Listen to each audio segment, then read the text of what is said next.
of our academic. We are honored to have with us very renowned architect Sanjay Goyal sir, ex-director of Smart City Ludhiana, chief architect at DesignX Architects Ludhiana, and a visionary practitioner and a dynamic leader in design and in the world of architecture and design. Architect Goyal has contributed significantly to shaping spaces, mobility solutions that respond to the demands of our rapidly transforming world. He has served as a chairman of IIA Punjab chapter, the Indian Institute of Architects Punjab chapter, for many years. This evening, he will be speaking on mobility challenges, smart mobility frameworks, and global trends. The topic resonates deeply with the aspirations of every modern city. Mobility today is not just about moving from one point to another point, one place to another place. It is about connecting people, enabling economics, reducing inequalities, and ensuring that our cities breathe with sustainability and inclusivity. In a time of climate concerns, rapid urbanization, and digital transformation, mobility frameworks must go beyond efficiency. They must integrate technology, sustainability, and human values.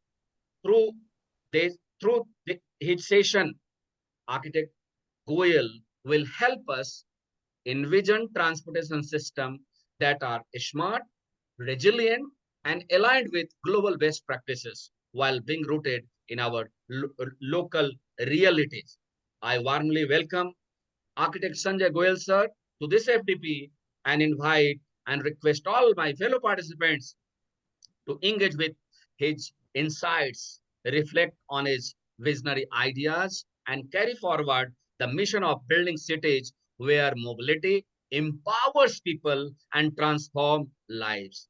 Thanks, thank you once again, sir, and over to you, sir. Thank you very much, Dr. Nagendra Narayan sir, for my introduction. Hope am I audible to all? Yes, sir. Yes, sir. You are audible, sir. Yes, sir. Thank you. So, can I start with my presentation, sir? Yes, sir. Yes.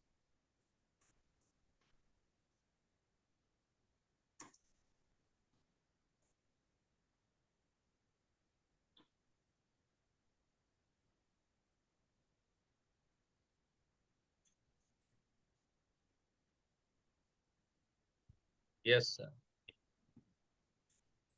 Yes. Hope it is visible. Visible, sir. Go ahead, sir.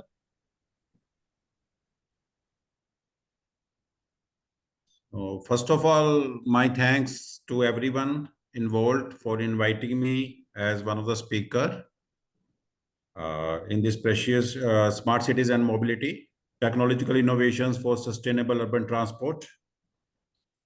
And my today's topic is mobility challenges, smart mobility frameworks, and global trends. And my introduction already sir has given. And apart from my private practice of 30 years as an architect, I also worked as one of the nominated director in Ludhiana Smart City Mission for 8 years, in addition to being the chairman of Indian Institute of Architects Punjab chapter. So as a director of Ludhiana Smart City, I got chance to travel to many cities of India and other countries and learned a lot and attended a couple of times All India Mayors Conference, Municipalika in Mumbai, Bengaluru also. So we know that every city, whether in India or abroad, fights the same battle on its roads. It's congestion everywhere, chaos, and the constant struggle to move people safely and efficiently. In my coming slides, I will discuss things in detail. Traffic congestion, we all know, is one of the biggest problem in India. And we can see, that traffic congestion, not only in metro cities, but in tier 2, tier 3 cities also.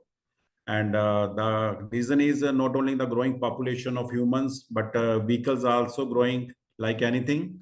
So rapid motorization is one of the reason. apart from our narrow roads, because most of the cities are old and unplanned, and poor junction design is also one of the reason.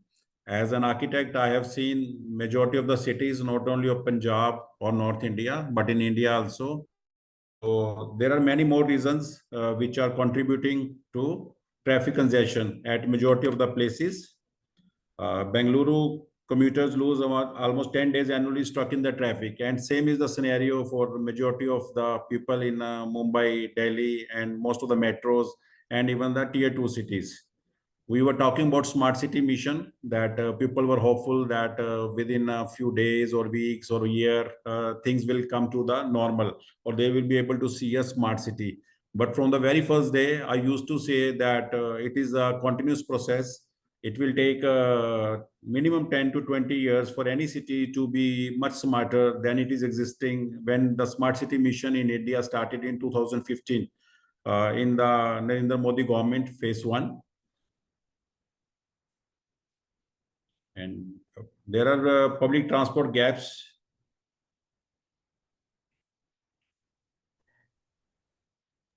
limited metro coverage in majority of the cities, unreliable buses, and weak last mile connectivity. Many more reasons are there.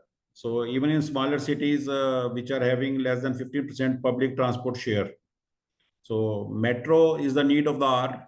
I can take the example of my cities in Punjab, Ludhiana, Jalandhar, Amritsar, or I can take the example of one of the best city of Chandigarh, not only the capital of Punjab, but one of the young city and well-planned city. And there is also a requirement of metro these days because the population of not only Chandigarh, which was planned by Corbusier for 5 lakh population, has grown beyond 12 lakh. And same is the number of vehicles. So combined population of SCS Nagar Mohali and Panchkula, and we call it a tri-city, has gone up. So the requirement of metro is there. And even in Ludhiana city, which is scattered widely and badly horizontally, and having the industrial areas on one end and housing on the other end, needs a metro. So in the coming slides, I will discuss about the metro as well. Coming to the road safety and accidents, we have seen that in spite of best efforts by the local government in various states, the road safety and accidents are increasing. Underage driving is increasing, wrong side driving is increasing, rash driving is increasing, and use of mobile phones and many other reasons are there for the road safety and accidents. So India records the world highest road deaths, approximately 1.5 lakhs every year, which is a big figure. And I think if our roads are more smart or more livable, then things will be much better and cities will be more smarter in the coming times. If everything in the road, starting from the surfaces, water supply, sewerage, even in the forest department, trees, everything is in order, then we can enjoy the life on the roads in India. Non-motorized transport neglect. Indian cities lack safe footpaths and cycle tracks with rampant encroachments, making walking and cycling unsafe. So I got a chance to travel to at least 100 cities of India, from top Srinagar to Kanyakumari and from eastern to western part, and came to know that 60-70% problems of all the cities are almost same on the roads, whether it is a lighting or whether it is a trees, whether it's encroachments. So things are not moving properly in spite of smart city mission, which is now more than 9 years old. So in Delhi, pedestrian deaths accounted for 40% of total fatalities in 2021, as per Traffic Police Department data. So parking is also a major problem. When vehicles are there, the parking should also be there. So on-street haphazard parking due to lack of planned parking zones. This is also one of the reasons. Mumbai loses around 30% of road space to haphazard street parking, worsening congestion in the city. So under smart city mission, a number of multi-level parkings were planned, but unfortunately, due to lesser funds under smart city mission also, the execution could not take place for as much multi-level parkings as it was possible. Even in cities like Ludhiana, Jalandhar, there were many spaces available, government spaces were available, but we could not execute because 100 crore per year annual grant from central government and same from the state government. So it is just 200 crore every year, which is very, very less for big cities like Bengaluru, Ludhiana, Delhi, etc. So pollution and climate impact, of course, the pollution is increasing, whether it is a noise pollution or air pollution, everywhere it is increasing. Vehicle emissions is a major contributor to urban air pollution. So we have seen the scenario in not only in Punjab or North India or Delhi, but everywhere the pollution is increasing day after day, in spite of best efforts by the government and best introduction of EVs. So Delhi's vehicular emission accounts for over 40% of PM 2.5 levels in winters. AQI regularly crosses severe category. So we have seen on television channels that Delhi air or NCR air is not breathable in majority of the days during the year. So governance and enforcement issues are also there. Weak enforcement, invisible traffic cops on the roads, and a lot of corruption. These are also the major reasons for bad mobility on our roads. Institutional fragmentation, multiple agencies, negligible coordination. So I have spoken in my majority of the meetings at state headquarters, even at national level, because there are multiple development agencies in every city. Every city is having state government departments, local improvement trust, local government, corporations, and many roads are under National Highway Authority of India, and many are under the state PWD B&R. So there are so many agencies which are taking care of roads within the city or outside the city, between two cities, and people are suffering a lot. So I want to discuss with my few friends that in your city, what do you think is the biggest mobility challenge? So whether it is a traffic congestion or pollution or road safety or public transport gaps.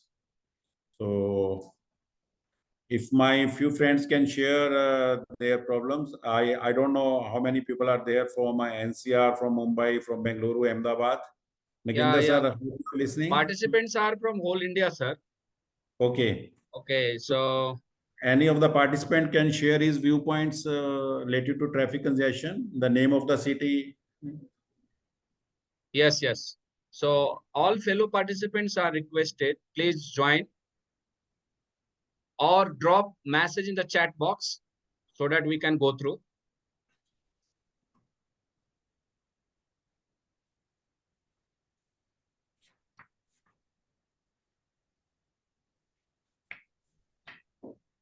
Yes.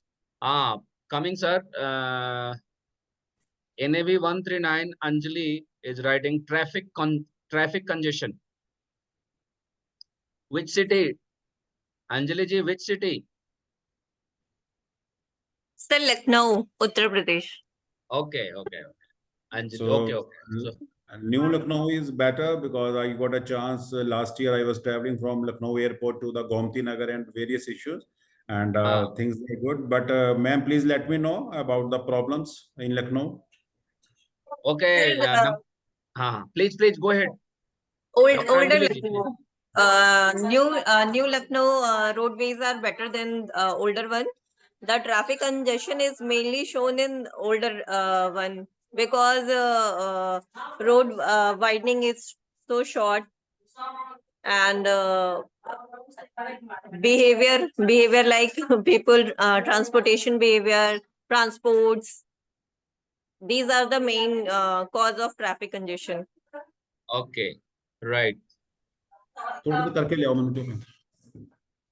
Good, Anjali ma'am. Good. Now, Sanjay sir, there are a number of. Can you go through, or I'll go through, sir? You go through, sir. Okay. Okay. After Anjali ma'am. Yes, please. Hello, sir. Yes. Swati, sir. Jayesh Tendulkar from Maharashtra. Nagpur, Jayesh ji. Yes, sir. In Yes, Nagpur, please.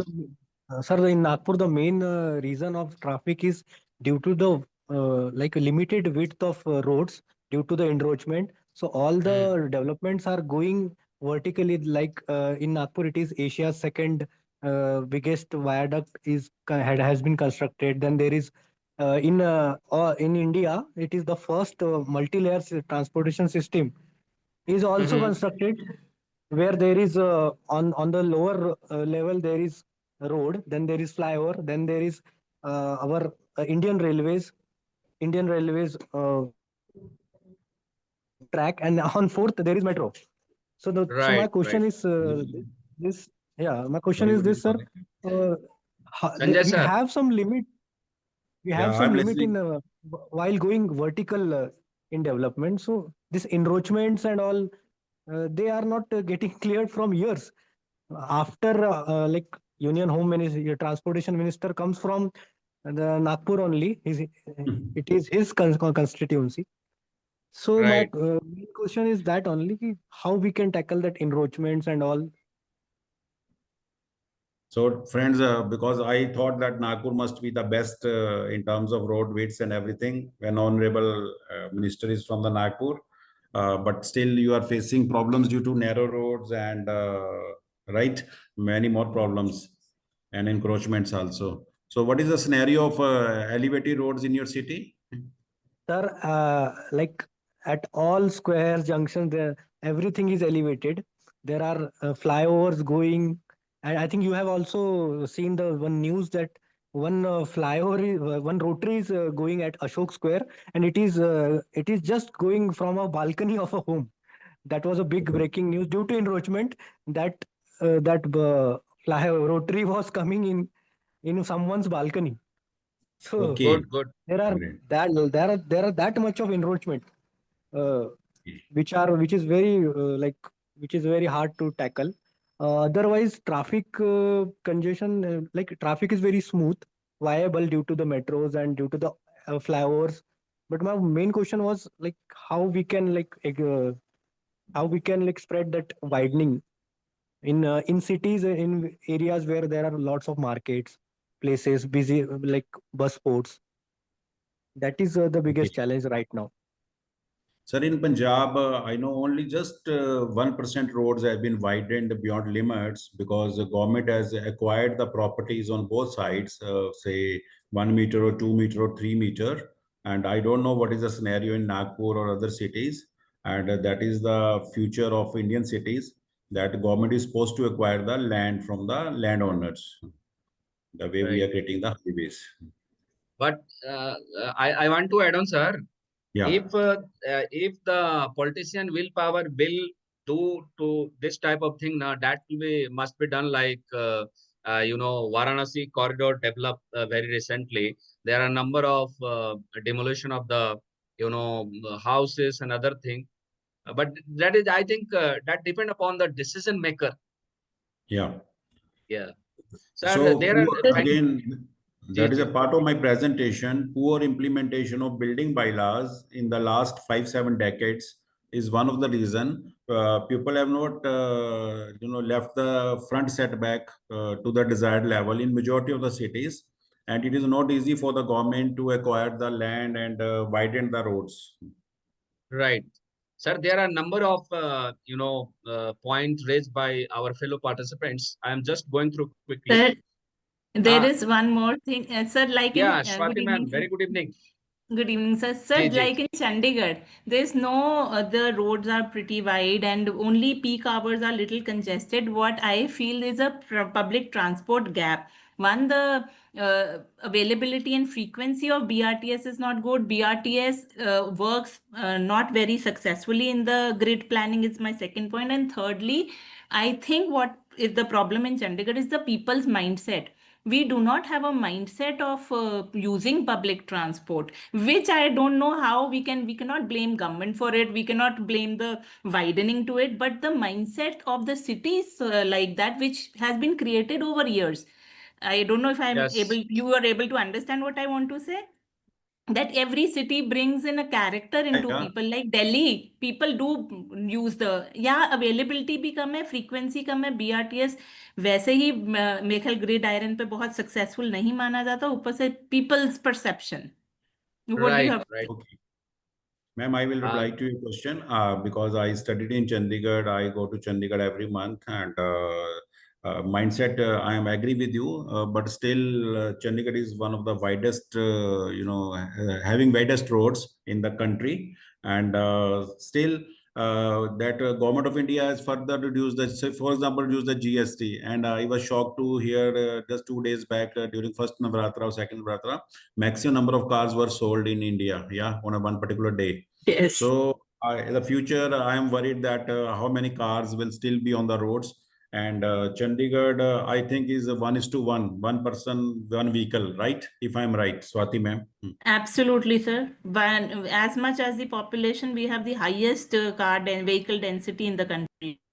Yeah, I have right. seen designed few houses where cars are six in the three-story building and the front is just 30 feet. Yeah, you can see Absolutely. where to park the cars, how to park the cars. So it's a big challenge, and I hope that government of India will come out with the solutions that buy cars only if you can park inside, right? Mhm. And Okay. cars Thank you, are Swati cheaper. ma'am. People are going to buy cars, and mindset we cannot change. And public transportation system either is absent in majority of the cities, or middle class or upper middle class is not using that public transport system. Especially in Absolutely Chandigarh, right. this is challenging being a square city, and the traveling time is not that high as compared to Mumbai or Ludhiana. That's Right. true. True. Next. Sir, there are a number of ideas dropped by our fellow participants. One participant is writing, I think, NAV 090. Even in the small city, traffic congestion a major issue, right? From Bhuneshwar, Ankita Mishra, she is writing here, Bhuneshwar, traffic congestion and parking on roads. That is the major issue. Uh, Manvi Tyagi, I think, she is writing everything in Delhi. Okay. Uh, Here in Kerala, NAV 056 participant registration number. Here in Kerala, we don't have a better public transport infrastructure. Infrastructure is not good. Okay. Which city? If you want to interact with our expert, he will talk. Another participant writing here: traffic congestion. Pune University chalk due to metro project. Heavy traffic congestion in Pune, Hinjewadi IT Park due to inappropriate road construction. So these are some observation dropped by our fellow participants. Sanjay sir. Thank you, Naginder sir.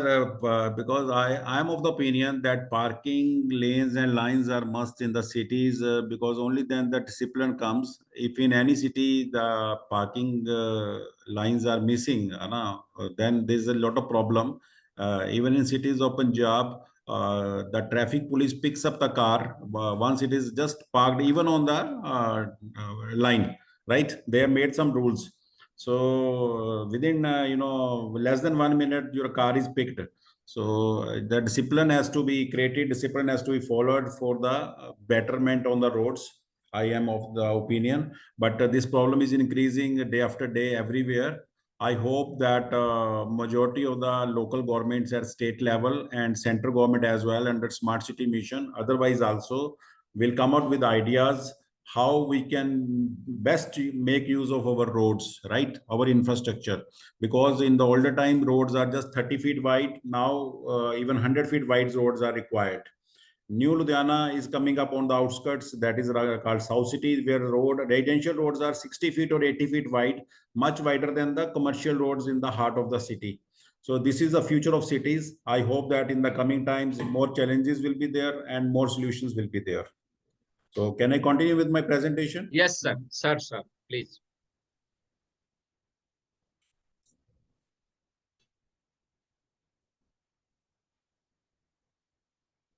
So we all know that currently 55% of world's population approximately lives in the cities. And by 2050, 68% of world's population is expected to live in the cities. So traffic congestion, we all are talking about. With the traffic, the number of problems are increasing, whether it's air pollution or noise pollution, or more time spent on the roads, and encroachments and fights and number of issues. and of course, energy inefficiency. Indian cities lose billions annually to delay emissions caused due to traffic, pollution, energy inefficiency, etc. These are among the major bottlenecks. So coming to the smart mobility,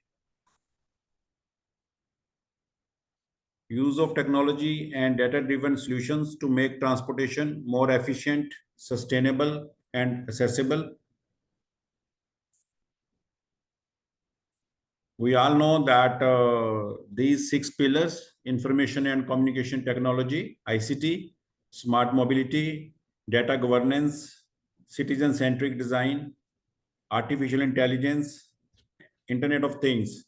All these things are going to play more and more important role in our lives on every front, including smart mobility. Traffic congestion, we can see, and it can be minimized with artificial intelligence and Internet of Things. Like government has done a bit of good work in Chennai, Ludhiana, and many more cities of India. In Chennai, establishing adapting traffic control system, a component under intelligent transport system, is under progress at 165 locations. So traffic signals in Chennai cut delays by almost 20%. Same I have seen in majority of my cities in Punjab. And in Ludhiana, I am talking about, we have a state-of-the-art integrated command and control center under Smart City Mission. So direct footage from over 1,400 CCTV cameras across Ludhiana begin at the integrated command and control center. So Ludhiana ICCC pilot for real traffic road management, and under one roof, not only the traffic or various other crimes can be solved, but number of municipal activities are also controlled from the single room. Because once unique identification number is given to a property, and that particular property can be controlled from ICCC room, and where the house tax, maps, water supply, any charges, and the taxes, etc., can be monitored. Same is the vehicle. Once I was sitting with the police commissioner, sir, and they told me that they can track any vehicle of the city through ICCC, at what time that particular vehicle number leaves the home and reaches factory or office, and vice versa. So they have solved many crimes, small and big crimes, through ICCC. So I'm thankful to Government of India for creating ICCC in majority of the upcoming smart cities of India. So air pollution and emissions, again, use of electrical vehicles have increased so much. I like more and more electrical vehicles on the roads. I hope in the coming times, the pollution of diesel vehicles and petrol vehicles will be on the least side.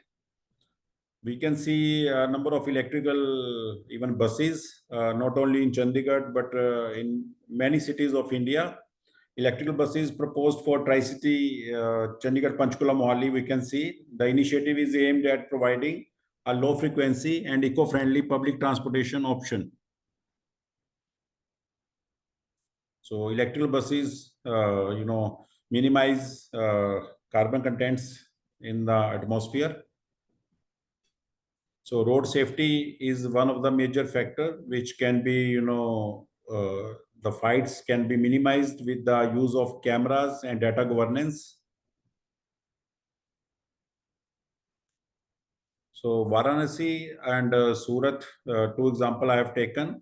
Varanasi uses artificial intelligence crowd monitoring to prevent stampedes, and Surat police enforce traffic rules via CCTV and announcements. So Surat integrates CCTV plus analytics. So Varanasi, I got a chance to visit Varanasi. I thought that around 4 or 5 years back, I thought it must be more planned and excellent smart city. Being Honorable Prime Minister is representing Varanasi as a member of Parliament earlier, but I could not see a betterment in even Varanasi, a city visited by many people for the religious ceremonies, etc., a number of railway crossings, and more animals on the roads. So I came to know from my friends that things are not good in Lucknow, Nagpur, and Chandigarh. So it's, cause of worry. And equity and accessibility gaps. So more citizen-centric designs are required. So coming to Delhi, Delhi Connaught Place, we can see Delhi is not place to go vehicle-free to reduce congestion. So Connaught Place pedestrianization.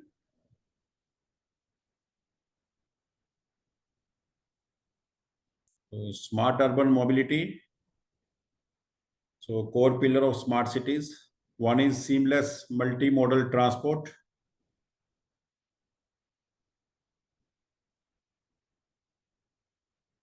So we can see the Singapore example, a fully integrated system, metro, buses, bike sharing, single linked cart.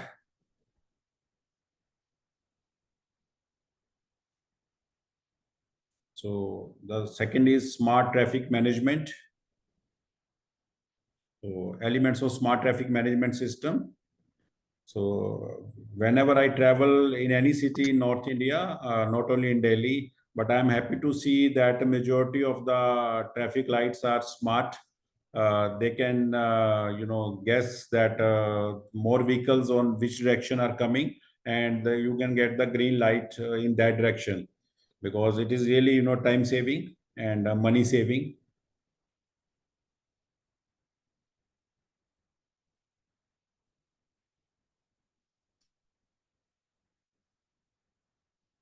So Barcelona, Spain. So artificial intelligence enabled adaptive traffic lights reduce congestion by up to 25%.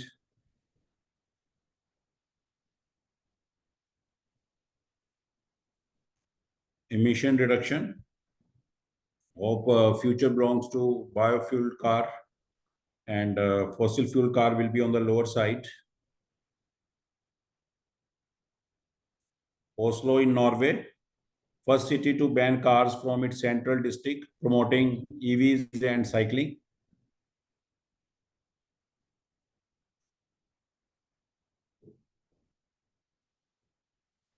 So coming to inclusive access.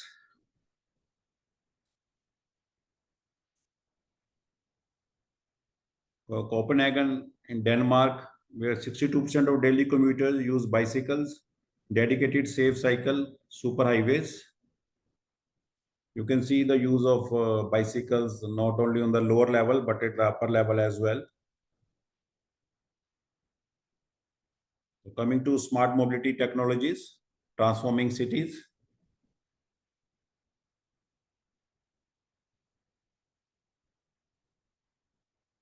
So I'm taking the examples of Chennai smart city, Surat and Vijayawada. So in Chennai, you can see GPS bus tracking, adaptive traffic lights. Surat smart city, integrated traffic and mobility admin center with live bus and BRT tracking. And in Vijayawada, smart cameras, parking sensors, and smart lights.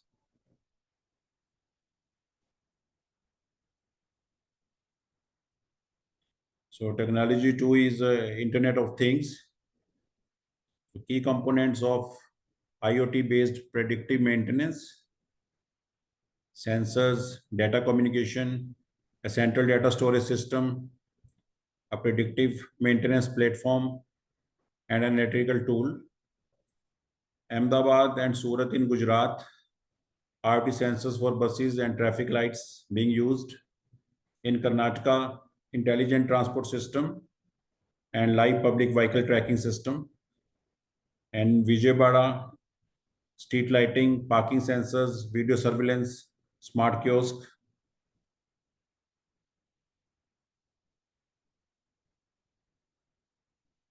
So artificial intelligence, Gurgaon, artificial intelligence road audit.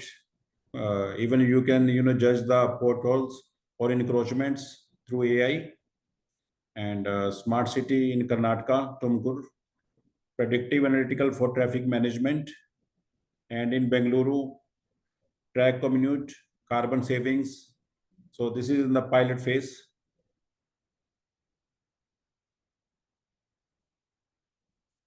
So technology for mobility as a service. Bengaluru, sustainable travel tracking app, and in Kochi, multimodal transit hub, and in Gurgaon, planned multimodal bus metro terminals. So we all know that how useful is our mobile phone in our hand, which can solve our many problems on the roads, not only being used for mapping, for navigation, but to identify many utilities or amenities nearby.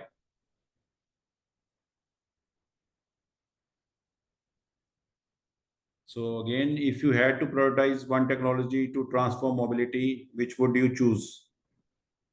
So will you prefer real-time data or artificial intelligence or Internet of Things or electrical mobility? So Dr. Nagendran Ran sir, again, my question to my friends listening to me, Yes, sir. that what they prefer for their cities, so that I want to know more about the rest of the India, and whether they prefer artificial intelligence or IoT or electrical mobility or real-time data, what solution they are expecting. If you permit, I want to interact with a couple of listeners. Yes, yes, yes. So, my dear fellow participants, this is for you. What different type of smart mobility technological advancement in your city, as Architect Sanjay Goyal sir written here, choose real-time data, AI, IoT, or electric mobility. So, what about in your city? Either you will directly interact with expert or write down in the chat box so that I can go through.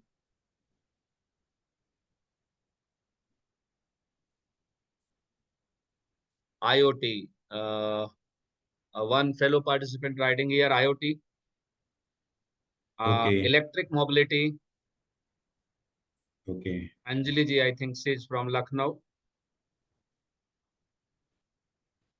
Electric mobility. IoT. What about the other fellow participants? Or you will, if you want to interact directly, Deepak ji, Dr. Deepak Sharma. Hello, Deepak ji. Hello, Dr. Deepak Sharma. You want to interact, sir? Dr. Deepak Sharma.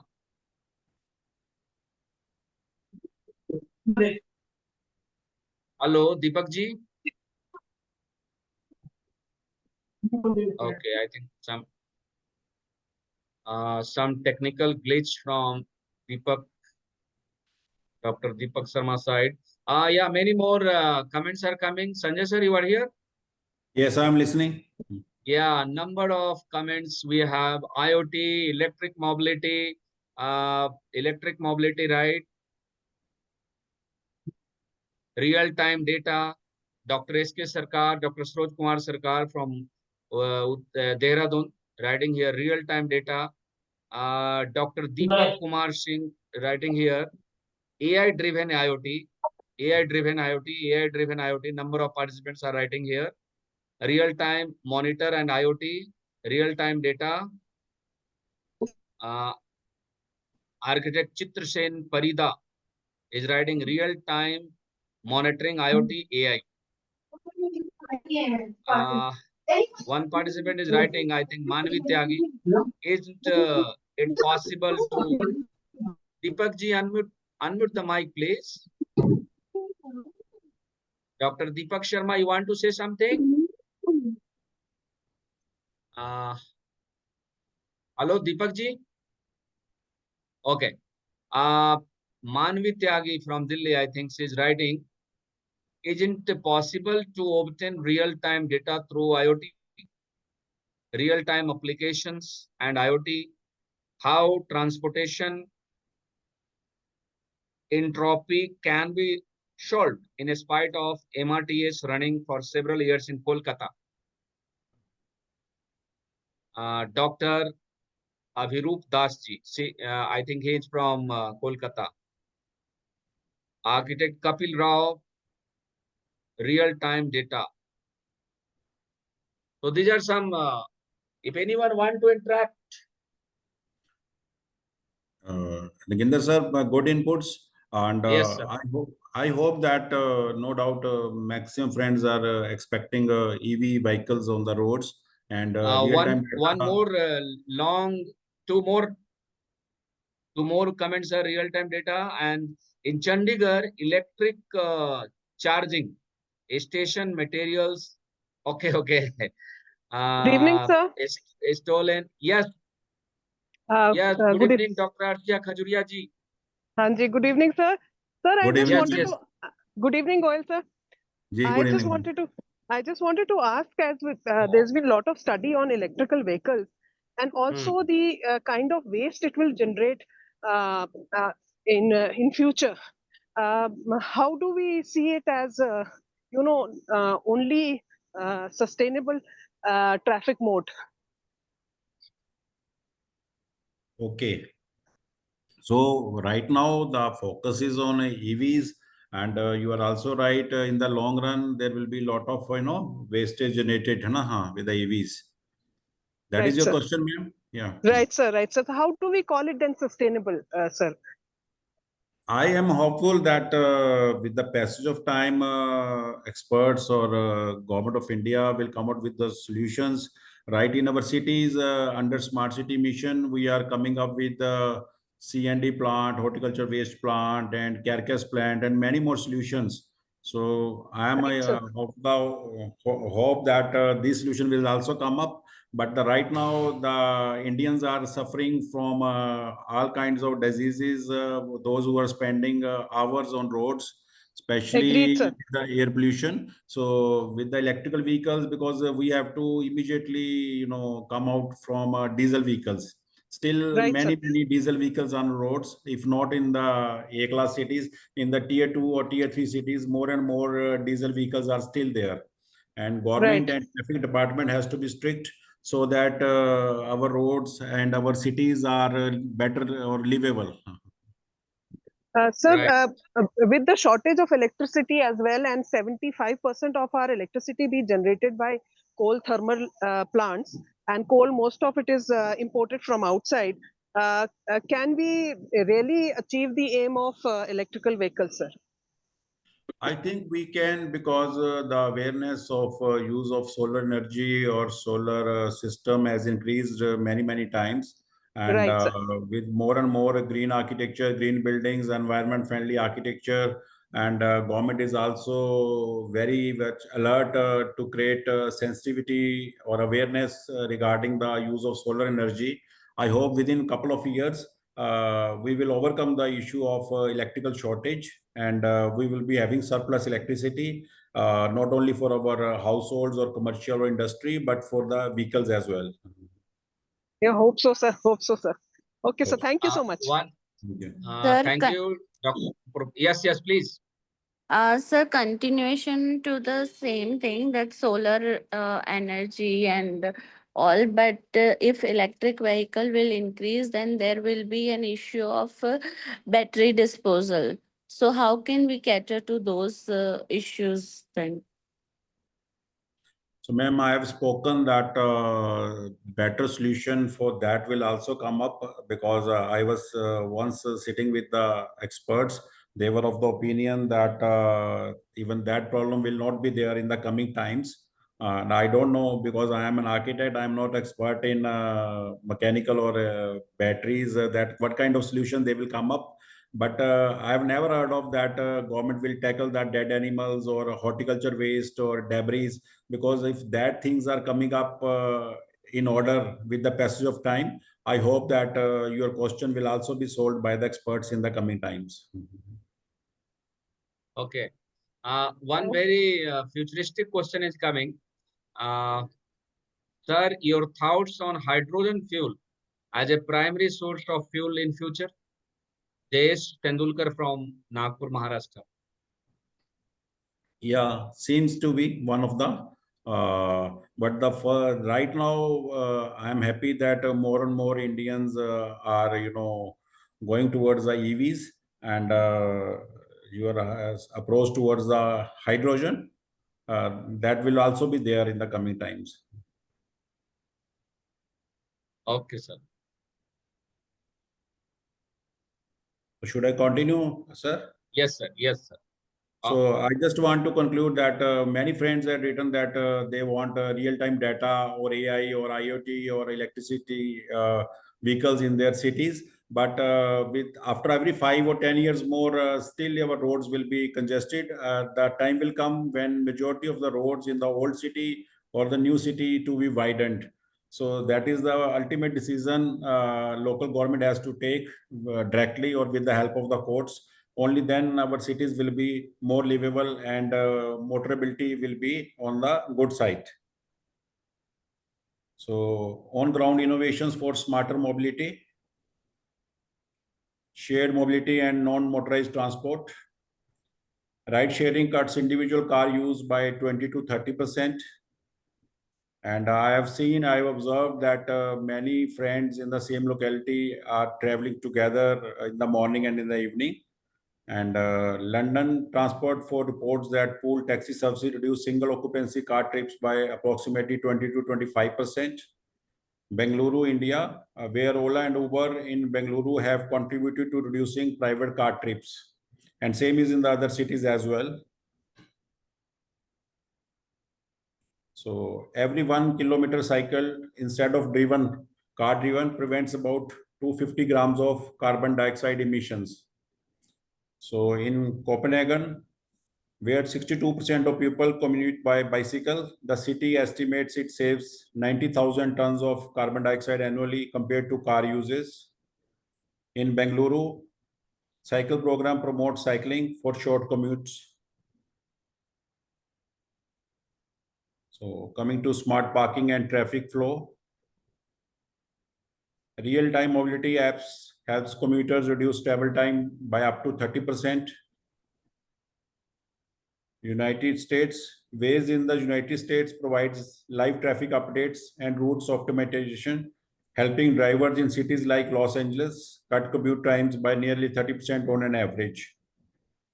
And in India, Google Maps and Ola's real-time features help commuters choose less congested routes and get live ride availability, reducing travel time again by 30% during peak hours.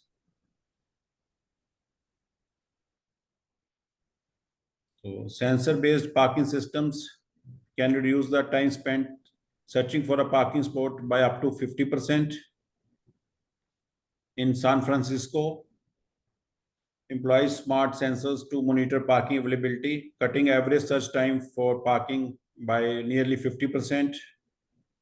Infosys campus in Pune uses sensor-based smart parking to guide drivers to available spots, reducing search time and traffic inside the campus.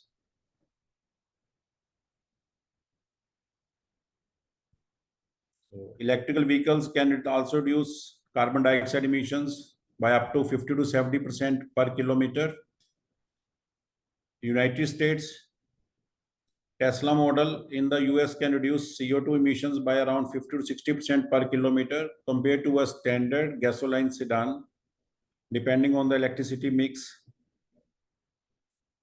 India, Tata Nexon EV in Delhi helps cut an estimated 4.6 tons of CO2 per year per vehicle compared to a similar petrol car. So EV buses are 38% cheaper to operate due to lower fuel and maintenance cost. So in China, the fully electric bus fleet operates at significantly lower cost than diesel buses, with estimates showing around 35 to 40% reduction in operational expenses. In Bengaluru, Metropolitan Transport Corporation, BMTC, reports that their electrical buses cost about 38% less to operate per kilometer compared to diesel buses, thanks to saving on electricity and maintenance. So coming to few key Indian examples from cities of Ahmedabad, Bengaluru, Varanasi, Chennai, and Ludhiana. In Ahmedabad, they have achieved 20% shift from private cars to public transport in reducing congestion on the roads. Bengaluru expected 2.3 lakh daily riders, cutting congestion and 1500 plus tons CO2 annually.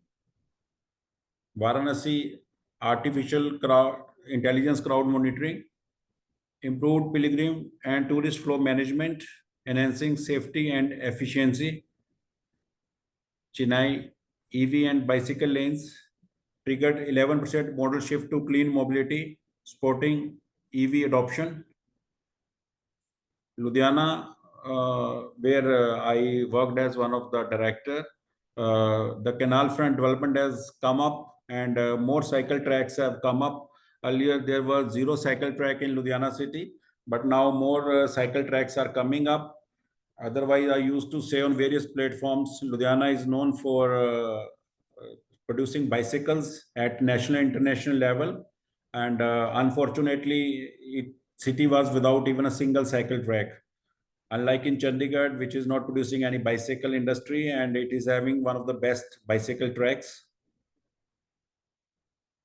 So now coming to few international examples from London, USA, China, Netherlands, and Japan. In UK, reduce central London traffic by approximately 15% and encourage cycling as a viable commute option. San Francisco, with adoption of EV, search time for parking reduced by approximately 50% with decreased congestion and CO2 emissions in downtown areas. China, EV buses lowered operating cost by approximately 35 to 40% and significant reduction in urban air pollution. Amsterdam in Netherlands, cycling counts for approximately 38% of all trips and reduced car dependency cut CO2 emissions substantially. Tokyo, Japan, advanced public transit scheduling, mass apps, smart signals, automated parking. So reduced congestion despite high urban density and real-time apps, improved commute efficiency and reliability. Coming to smart mobility in India. So metro, I will like to say as the backbone and which is still required in around 20 to 30 upcoming cities of India. But here you can see one of the photographs from New Delhi Metro. In 1992, around 33 years back, I was assisting my seniors in metro planning and designing. And I was surprised that how a train will run in the sky, on the road and under the road. So now that dream has fulfilled. You can see the metro not only in Delhi, but in many more cities like Mumbai, Chennai, Hyderabad, Bengaluru, and many more cities, Ahmedabad. So coming to another India's road evolution, you can see one of the pics from Chandigarh, the city I admire maximum from every point of view, from every livability point of view or smart point of view, having one of the best balance, not only in terms of roads or infrastructure or for mobility, but for greenery as well as from every architectural or town planning point of view. You can see a roundabout where all the four roads from four different sectors are coming together. And another view of one of the roundabout of Chandigarh, having one of the best mobility. So another view of internal road of Chandigarh. So daily, we all can see better roads. If encroachments are minimized, roads are the Hello, best. Pooja ma'am. Pooja Sagu ma'am. Pooja ma'am. I muted, please. sir, from my side. Yes, yes. And Yes, another sir, please, sir. example of Yamuna Expressway. So Mumbai Delhi Expressway. So it's a good sign that during the last 10, 15 years, India has come up with more and more roads, more and more wider new highways, and mobility is more comfortable on Indian roads, especially while traveling between two cities or two states. And I am hopeful that mobility will be best in the coming times within the city as well. And Worli Sea Link, and this example I have taken because not only on the surface but in the water, on the water, government is working everywhere to create world-class infrastructure to connect the different portions of the same city by roads, and Mumbai Pune Expressway. So again, coming to Chandigarh. So we all know that Chandigarh master plan created by Corbusier, and how the various sectors has been planned, various road has been planned, and there are multi options to go from one end corner to other corner due to the best grid planning in the country. And roads, especially the 7 types of roads, and V1, V2 up to V7, and one can enjoy the travel through the city up to the highest level. And it's a green and pedestrian friendly as well. Wide roads, green belts for comfortable and safety, dedicated cycle tracks and pedestrian corridors. So cycle tracks are really wonderful, especially during the last 5, 7 years under Smart City Mission. Chandigarh's bicycle tracks are more bicycle friendly, and where without any interruption, one can drive the bicycle from one sector to another sector for many kilometers. So public transport initiatives. Chandigarh Transport undertaking buses with GPS tracking and e-ticketing. Affordable, reliable inter-sector connectivity is there. So again, same like I have taken earlier example of Ludhiana city. In Chandigarh also, everything is well controlled from ICCC, smart parking pilots in busy zones. Again, coming to Ludhiana Smart City Mobility, from where I'm talking right now. So GPS-enabled buses are on the roads.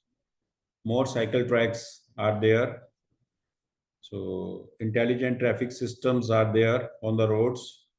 Smart intersections or road junctions, I can say, and wayfinding and signages.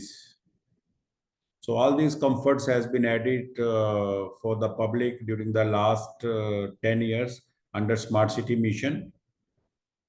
Otherwise, earlier the local government was busy just in roads and basic things without any planning and designing. They were spending hundreds of crores of rupees per year in every city without any planning on the paper, like a city of Chandigarh was designed earlier. So, coming to sustainability and futuristic mobility, reimagining tomorrow's community through artificial intelligence. So I am hopeful that this kind of scenarios will be there in the coming times, where more and more drones will be, delivering our services, and vehicles will be of different nature, and they may be covered, and there will be lesser two-wheelers on the roads, and same vehicle may be used for one person or multi persons, and same will be used as in the lift also. So coming to the role of urban designers or urban planners and architects, walkability and integrated mobility.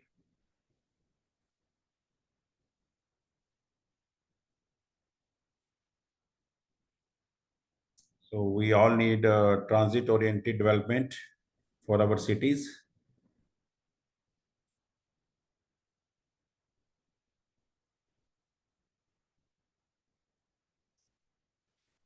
Green corridors, not only the roads or the infrastructure, but green development or green corridors are the need of the hours to minimize the pollution.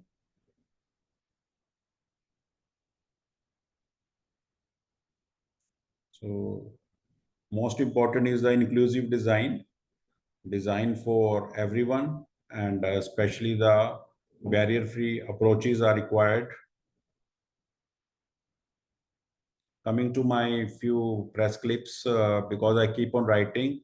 For the last 10 years, I have written hundreds of times to state government and central government on various issues involving cities or towns or even villages. I used to say that if our villages are healthy and smart, the migration from villages to towns and cities will be less, and cities will automatically be more livable and more smarter. I participated in various platforms pan India related to smart city mission, starting from Ludhiana, Chandigarh, and other cities.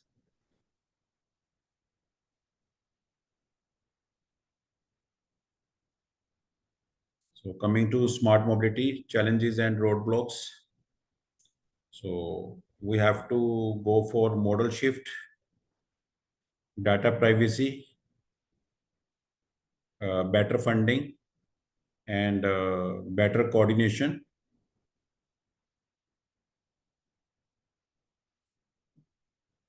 So with smart mobility, we have to achieve best livability, inclusivity, and green architecture as well.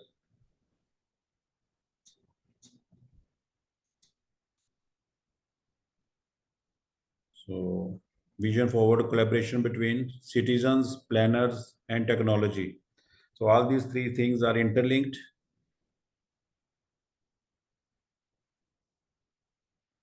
So I'm traveling towards the conclusion of my presentation, because I will like to say that the role of government, district administration or mayor, and state administration, state government, especially the local government department, is more important, and especially the coordination between the various development agencies and the various departments should be the highest. Otherwise, due to the lack of coordination between various agencies responsible for development of a city, the common man is suffering if they are lacking the coordination. So the rules by the state government, central government, and district administration should be in line and must be followed by smart citizens having smart health and smart education. Otherwise, we people cannot enjoy best mobility on our roads for our infrastructure in the coming times. So urban mobility is not just about movement, it's about connection, opportunity, and future living. Naginder sir, I am open for more discussions. Thank you. Thank you very much, sir, for wonderful presentation. And you have, in your presentation, you have covered a lot of concept smart mobility. Uh, you have explained very nicely about the, six pillars of smart mobility. You have also taken the example of, Chennai and Ludhiana in initial slides, and very nicely discussed on how, different cities like Varanasi and Surat, Delhi, that having, adopted the smart urban mobility.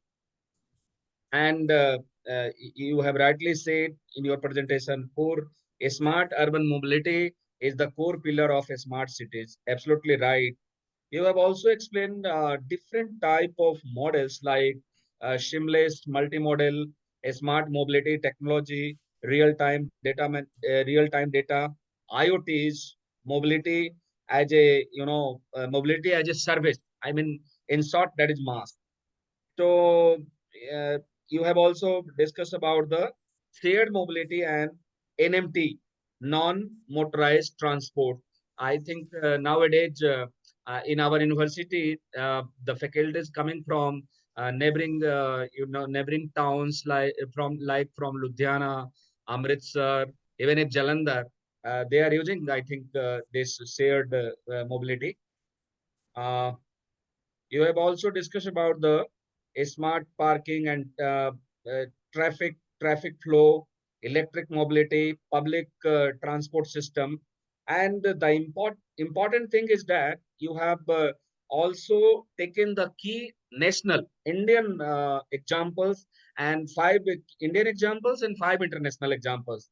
You have compared the, when we will adopt the smart mobility, what are the impact of that adoption, and you have explained very nicely. You have taken the example, Indian example, Ahmedabad, Bengaluru, Varanasi, Chennai, and Ludhiana. And when we talk about and you have also taken London, UK, and San Francisco, USA, and three more cities. So you have also say the role of urban planners and architects and technocrats are very important for any type of infrastructure development and smart mobility. Reason is that we have lot of PSR, professional social responsibility. Okay, so thank you very much, sir. We are hoping that our all fellow participants, professional participants, have gained a lot of information regarding the smart mobility. What about the challenges? How we can adopt? How we can make the plan of action as a strategy to resolve the city more resilient, more smart, and easy communication as a transportation system. Thank you very much. Now I am requesting all fellow participants, if you want to interact with our expert, session is open for you for interaction, and or you will directly write question in the chat box. So we are seeing here, sir, there are number of question already uh, written by our fellow professional. Thank you very much. Yes. Can I go through, sir, or you are seeing, sir? So you can go through, I will reply simultaneously. Okay, fine, sir. So NAV 061 to everyone writing. In Chandigarh, there are cases where materials from electric vehicle EV charging stations are dismantled by some people, stolen, showing irresponsible behavior by some people. Considering uh, my dear participants, basically whatever you are writing now, already Professor Swati Behal ma'am already explained that the mindset of the people is very important. I mean, we are the stakeholders. City is ours, so our responsibility is also more. Okay, I am just going through whatever written here. Considering this is a electric mobility, really a good solution for the future. We know that burning 1 liter of diesel produce around 2.65 kg of CO2, while burning coal used for electric generation in many parts of India produces about 3.2 kg of CO2 per unit of energy. Since a large part of our electricity still comes from coal, how can electric mobility be considered beneficial if the emissions from electricity productions may be higher? Should we not focus first on clean electricity generation before promoting EVs? Sir, this is the question. Okay, sir. Uh, Can the I go question through is again? the question is very relevant, and of course, first we should be focusing on clean electricity before promoting EVs. And on the theft part, that is unavoidable in our country, but still more and more strictness is required, so that as you have mentioned that there is a theft of equipment from the EVs, and that should be minimized. But really, we have to come out of our traditional vehicles and traditional diesel and that, and we have to promote EVs on our roads in the coming times. Hmm. And next question is. Next question is Professor Dr. Saroj Kumar Sarkar from Dehradun writing, Dr. Sir, for you, Dr. Sir, many experts suggested to stop using private cars. Dr. Goyal, I too support this kind of opinion. what will be our substitute mode for transportation, public buses or EVs? Dr. S.K. Sarkar. Sir, my reply is that if you are just traveling to one destination from your home, going to the office and coming back, then of course you should avoid using your personal cars. You should travel by public transport system, by any metro if in your city, or any public buses. If you are traveling too much, the aim is not to stop the cars. It is to minimize the use of cars or personal vehicles. You can use your cars if you're traveling too much. After every 1 hour or 2 hours, you are supposed to visit 3-4 places. But on the whole, we all have to promote the mass rapid transport system or public vehicles, including buses and metros. Right, sir. So one more big question written by NFA061, my dear fellow participants. In India, he or she is writing, in India, people below 18 years are not allowed to drive vehicles. However, as electric vehicles become cheaper and more popular, there may be a rise in demand among adolescents who want to drive them. If this happens, question is now, if this happens, how will it affect road capacity, traffic congestion, and overall urban transport planning? Should policies also focus on road safety and capacity management while promoting electric mobility? There must be a balance by the traffic department or state administration or district administration, whatever, because the first cause is the discipline on the roads and the Mhm. safety on the roads, and it is to be followed by the rest of the things. Because Right. congestion we cannot avoid, congestion will be there in the coming times. I hope that again, coming to the main point, AI and IoT, and with many things, you can increase the efficiency of the roads by 5, 10, 15, or 20 or 30%. But after 5 years, the number of vehicles will be double on the roads in the cities, within the cities. So again, government has to come out with more and more elevated roads, the way it has come out with in majority of the cities. I am talking about my Ludhiana city, or even in Chandigarh, many elevated roads are planned. But still, in future, if a government is solving the problems of 5% or 10%, the problems again new problems come up, and it is a continuous process. And I am hopeful that more roads will be widened. Like in Chandigarh, already wide roads are there. But after removing a few of the green belts, and the roads will be widened. The way it has happened in Ludhiana, a couple of roads have been widened where government has taken permission, and accordingly 5 feet or 10 feet from both sides of the roads, land has been acquired from the landowners. Okay. 2 to 3 more questions. One question written by Dr. Avirup Das from West Bengal. He is writing, sir, does TOD concept solve problem in a sporadic development where we have less green pockets?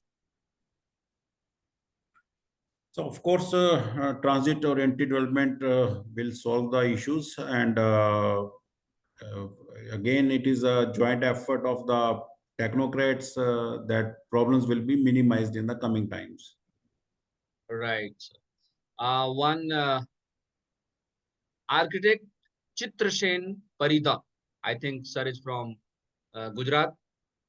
Sir, do you think No, sir, I'm encouragement from of, Bhubaneswar.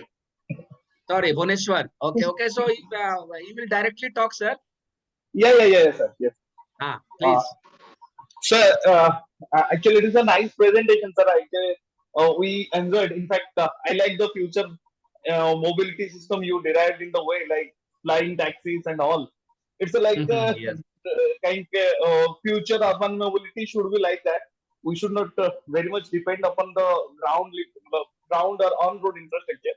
But sir, there is a one issue that is hurting me for a long time. Like we had been to the different parts of the India and I understood that every city has one problem that road infrastructure is getting encroached by any means. It may be like by the food hawkers, some other people, some people by avoiding the rules.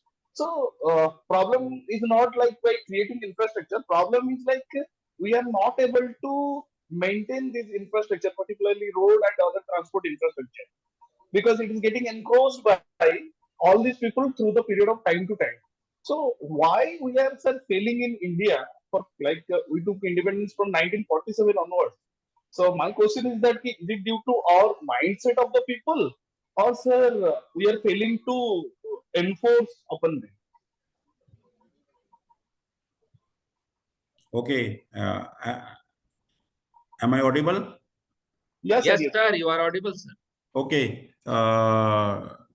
Thank you, Reza sir, Architect I've Chitrasen listened, Parida ji Reza from sir. Odisha. Your question is quite relevant, but I would like to say very clearly and boldly that due to some political reasons are involved and that encroachments remain as it is.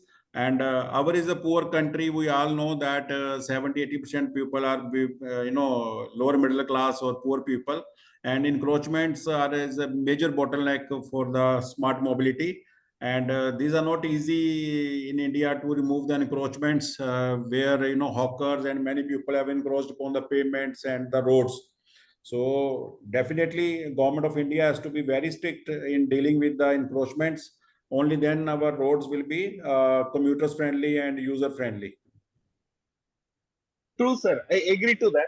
But the thing is that we are declaring ourselves like we are going Uh, to be developed country. So I think Chitrasen we sir, your all, video is not coming. If possible, you will switch on your video, sir. sir, due to low Yes. bandwidth, yes. No issue. Due to low You are bandwidth, I looking used very to. handsome, sir, and very energetic. Thank you, sir. Due to Yes, low please. bandwidth, I used to off the video. Uh-huh. Sir, we are like trying to be Viksit Bharat. Very soon we will be developed India, right? Right. So if you are planning for a developed India, and if we cannot handle if you are not going to put attention to these issues, like which is there for quite long period of time, like encroachment is the issue that is found in old city, new city, newly planned city, or any recently built city. Hmm. So I think all of our fraternity should come together with like some sort of solutions, not only policy based solution, like maybe design based solution or some other mode of solution. It's like a kind of alarming attention to resolve this issue. Like earlier, we used to be told as poor, now we become like some higher economy in all over world. So similarly, Okay. it should be addressed in the forum. That's why I thought like it should be discussed. Sir, I agree with you. I agree with you. The government has to be very, very strict in removing the encroachments. I love Chandigarh because Chandigarh is a city where there is, I think, least encroachments in the country. And even a Yes. VIP or a chief minister, even if it's going for another additional gate, that gate is removed. So it is happening in Chandigarh only. No other city, I think, encroachments on the very higher side, and 10 to 20% roads will be more wider if just encroachments are not there. So whether it's an encroachment on the roads or buildings are projected beyond limits, so everything is very harmful for the users. True, sir. True, sir. Sometimes I'll Absolutely right. study regarding this from the Chandigarh. Thank you, sir. Thank you, sir. Okay. Thank you. Welcome. Chitrasen sir, can you share your affiliation, where you are from, which college Sir, or myself, architect Chitrasen Parida from Ji. Pilumodi College of Architecture, Cuttack. Oh, great. I reside. Hmm. Right. I, Pilu I, Modi College of I, Architecture. Ji, please. I travel between these two cities like Bhubaneswar and Cuttack. So Okay. one city is like a very well planned city. All of you know, like Chandigarh, we have a very beautiful city that is Bhubaneswar, designed by Autogons Burger, and it is a very beautiful thing we are experiencing in that planned part, particularly whatever planned in the first phase. But sir, Right. when it expanded, I don't know how we failed in how means it is by failing day by day due to the expansion of the city. The old city is behaving in a very well, old means planned city after independence is behaving very well, sir. You will not find any Okay. traffic, any congestion, any issue. But Hmm. expansion of the city through the period of time created lot of chaos and bottleneck. And whatever region we are finding like that, One is encroachment is definitely. The another part is like the high rise that is coming up into the exterior volume, the number Okay. of population density and the road imbalance. That is what I find in Bhubaneswar. In fact, I also find in other part of the cities, right? Because you Right. are putting number of higher density number of population in a certain area, but road volume and the PCU unit that is fixed for every roadside. So Good. maybe that could be another reason. But still, we are trying to make the city better. Let's see, sir. Right. Let's together we will do. Thank And you, sir. your state is lucky that very proactive government is now, and Mahamahim Sri Hari Babu is your present governor. So Yes, sir. he Yes, is sir. also I visionary man. I I got have met. I luckily got chance to walk with him. Like he's a very Okay. nice guy, sir. Yes, yes. I know. I personally know. So that's good, Chitrasen sir. And another important thing is that every architect know about the Pilu Modi. So your college, I think, is the name as a tribute of architect Pilu Modi, great Indian architect turned Thank politician. you, sir. So Thank that you, is sir. the Thank you, yes, sir. yes. Thank you, sir. Acknowledging actually our director, KV Mahapatra sir, had initiated this college in the name of Sir Architect Pilu Modi, and he is the key person who had initiated this Architects Act, for which our Exactly. title is protected. And he Okay. loved him so much that he named the college in name of Pilu Modi sir. Currently, Exactly. I think our college is the once upon I think currently our college has highest number of architects graduating every year. I think. Wow, good, good.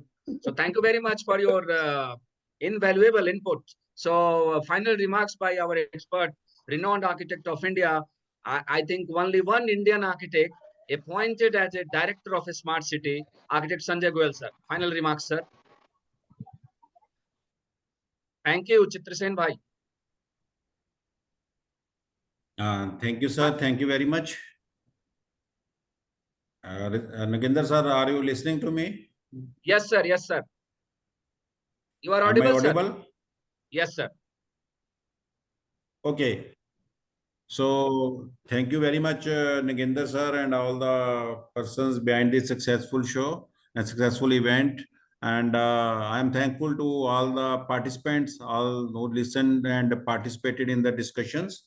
I hope that even I will learn more from your inputs, and I will share my thoughts with the state government and central government related to issues being faced, especially from the EV side and its theft and its safety and security and the future of India with respect to electricity generation and solar energy.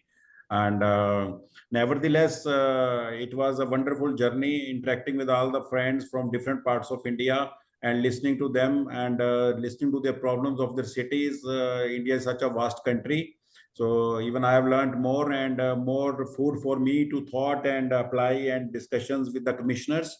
Thank you very much to all the participants, and I am available always for all of you and vice versa. You all can take my contact from Dr. Nagendra Narayan. Thank you very much for listening to me and participating. Thank you. Thank you very much. Thank you, sir. Thank you very much, sir, for your insightful input through presentation. We are hoping that your presentation contents a skill and knowledge shared will be very instrumental for all of us. Thank you. Thank you very much, sir. Now I am requesting our co-coordinator, Professor Dr. Harish Mittu Sahab, and IT Minister Rahul Ji. Please take the handsome and beautiful photograph. Requesting all participants, please switch on your camera so that he will take with the photographs with first Indian architect appointed as a smart city director, architect Sanjay Goyal sir. I request Manpreet sir also, sir. Manpreet sir, you Manpreet also. sir is Manpreet bhai is looking very handsome today and very enthusiastic for the presentation. I like it. And those who are interested from attendees, they can also raise their hand. I'll give them access for camera. Yes, sir, Other yes. already panelists, please on your camera so that we took a beautiful group photograph. So requesting all my fellow brother and sisters as a participant, fellow professionals, please switch on your camera so that we can take the photograph. Your photograph will be sent to the Ministry of Education for the record purpose. So IT team will do the needful. And after green signal by Professor Dr. Harish Mitushar, co-coordinator of this valuable FDP, ATAL Online FDP, we will take the initiative for the next session. Rahul sir, fine. Rahul sir, you have got the ministry portfolio, IT minister. Done, sir, done. Okay, thank you very much. Thank you. So thank you very much, Thank you, Sanjay sir. Goyal sir, once again. Thank you, sir. Thank you, sir. Thank you, Shubhratri. everyone. Thank you. Yes. Thank you, sir. Thank you. Okay, so now we are going to start our second session, and we have our future of Punjab as engineer, as an architect, as an planner. Okay, so Manpreet ji, you are ready? Yes, sir. Okay. So we will continue our session 10, day 5, session 10, right? So very good evening to all my fellow professionals, as a participants, my teammates, my colleagues. Once again, it is my privilege as the coordinator of this ATAL Online FDP with our team, as a coordinator, Professor Dr. Harish Mittu, and IT team is managing by Rahul ji, and on behalf of Lovely School of Architecture and Design, Lovely Professional University, for this ATAL FDP program, to welcome you to day 5, session 10, which is scheduled right now. We are honored to have with us engineer and planner, Dr. Manpreet Singh Saini, very proactive head of the department, assistant professor, head of the department, School of Planning at Lovely Professional University, Punjab, a dedicated academician and researcher. Dr. Saini had been actively engaged in addressing one of the most pressing issues of our times, road safety. We all know that road safety play a very instrumental role for all of us. This evening, he will speak on road safety on National Highway, a case of Majha region of Punjab. Highways are often seen as the lifelines of the nation, connecting people for goods purpose and different type of opportunity. Yet, they also remain sites of risk, vulnerability, and tragic loss. The Majha region of Punjab, with its unique socio-economic and geographical context, provides important lesson for all of us on how safety frameworks can be strengthened to save lives and make journey more secure and safe. This session is not just about technical session or technical solution. It is about a vision where every journey is safe, every family is protected, and every life is valued. Road safety is not merely a policy matter. It is a more moral commitment for all of us as a, Jagruk Nagrik. It calls upon architects, planners, engineers, policymakers, and citizens alike to join hands in creating safe infrastructure and more responsible system of mobility. I warmly welcome my dear younger brother, Professor Dr. Manpreet Singh Saini, to this FDP and invite all participants to listen, learn, and reflect on how we can transform our highways from corridors of risk into pathways of safety, progress, and hope. Thank you. Welcome you once again, Professor Dr. Manpreet Singh Saini, and over to you, brother. Thank you, Nagendra sir, for this introduction, and good evening, everyone. And I would like to thank the whole team of the ATAL FDP from the Lovely Professional University. And starting from my first slide, the road safety on National Highway in the Majha region of Punjab. So road safety is something which have everyone involved in itself. So it's one of a thing which we all use every day. We all travel by road, by two-wheeler, three-wheeler, four-wheeler, or even if we are going by walking. So through this, I will be covering up the importance of road safety, the need of road safety, and the type of research which we can taken up from road safety parameters which are there at the world level. So starting my presentation, from the first slide, the picture is there. I will give a brief of this picture so that we can get on a same, you can say, a area. So the green part is the Majha region of Punjab. The light blue color is the Doaba region, and the orange color is the Malwa region. So the Punjab is a state which is divided culturally and by the natural boundaries of the river in three main regions. So I will be taken up the case of Majha region, and more precisely, if I want to say where Majha region is, the recent flooding of Punjab has taken place in major part of Majha region only, which involves Pathankot, Gurdaspur, Amritsar, and Tarantaran.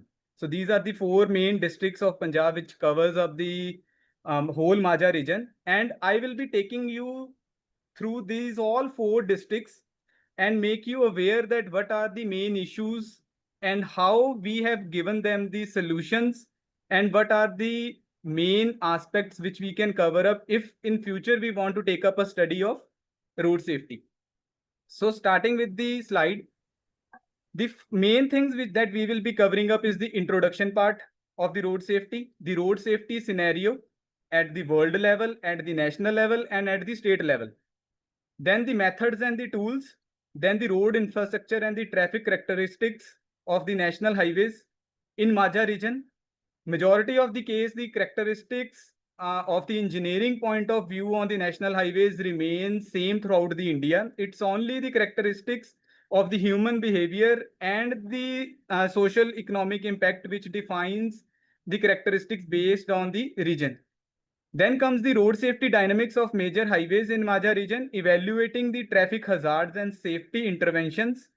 Analytical hierarchy process, which is a type of a mathematical tool, which will help us in doing the ranking of the roads based on the importance and based upon the type of the accidents or the severity which happens. Then comes the last one will be the findings, recommendations, and the way forward. So starting with the first slide, road safety is a significant global developmental issues leading to a sustainable human and economic losses. So this is the one of the main thing. Now coming up to the slide, if you see one picture is there, which is of the Seychelles. Now Seychelles is an island which has a total population of 1,50,000 or 1,60,000. In India, every year more than 1,50,000 people dies in the road accidents. These are the reported ones. These are not the ones which are not reported. And if we bifurcate them in a much more level, every day 400 people dies on the roads, Indian roads. So that's why we can call them as the deadliest roads in the whole world. Now 400 people, it's like a Boeing 747 crashing every day. But the main thing is that the plane crashes at one point and the people basically killed are at a single point. So that's why it creates much more news. But 400 people getting killed every day on the roads, they are in a scattered part, starting from Srinagar or starting from the top of the northern India till the southern India, 400 people, these are the reported one which gets killed every day. Now the global impact is road safety is a critical global issue with 1.35 million fatalities and 50 million injuries annually. Economic cost, significant economic impact includes healthcare expenses, property damage, and loss of productivity. Now, the economic cost is something which is very, very important because if a main member of a family is getting killed on a road accident, the whole family suffers economically in a very bad way. Then comes the focus area. Key focus area includes enforcement, infrastructure, public awareness, and vehicle safety. So now the enforcement is that your rule book, that your traffic police, your infrastructure is that you are having traffic lights working, your rotary designs are in a pretty good manner, your flyovers are very much in a good way, that they are engineering marvels. They are not the one which is there in Bhopal, the recent one way, which basically created a much more flatters in the civil engineering wing. That okay, you created a flyover where 90-degree cut is there. So that's an engineering defect. It's an infrastructure defect. Public awareness, people are not knowing. Many of the time the accident happens because of the other person who is coming in front of you. Then comes the vehicle safety. Now, vehicle safety is the one where your vehicles are getting rated by the ICAP. Your vehicles are getting rated by the safety standard. Star rating of the vehicles is there. And the thing is your life of the vehicle. Now, 10 years for a diesel vehicle, 15 years for a petrol vehicle is the life which is set by the government of India. It basically is seen as a major area where after 10 years, your vehicle starts getting defects. It basically starts having major engineering issues. So that's why the life is basically set for a 10 years and a 15 year. And again, engine is there. Then coming for the global road safety scenario, the World Health Organization's global status report on road safety 2023 highlights several critical global trends. The road traffic injuries are the leading cause of the death for children and the young adults by the age of 5 to 29 years. So the most young people are the one who are the most number of people who are getting killed on the Indian roads. Each year, approximately 1.5 million people lose their life in the road accidents and the crashes. Half of the total road fatalities involve vulnerable road users such as pedestrians, cyclists. Despite having 60% of the world vehicle, low, middle, and middle income countries account for the leading road deaths.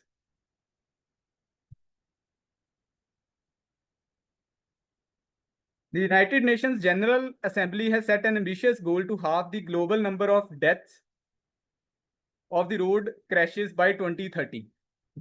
Then comes the road safety in India. The high accident rates is the first major one. India accounts for the 11% of the global road deaths, despite having only 2% of the world vehicle. We basically are the leaders in having the road fatalities or the road crashes. Young demographic impact, 67% of the all fatal road accidents in India involves individual aged 18 and 45. So in India, we basically are the main country where 18 to 45 years is the main population who is involved in the road accidents. Infrastructure challenges, inadequate road conditions and high traffic volume exacerbate the road safety crisis in India.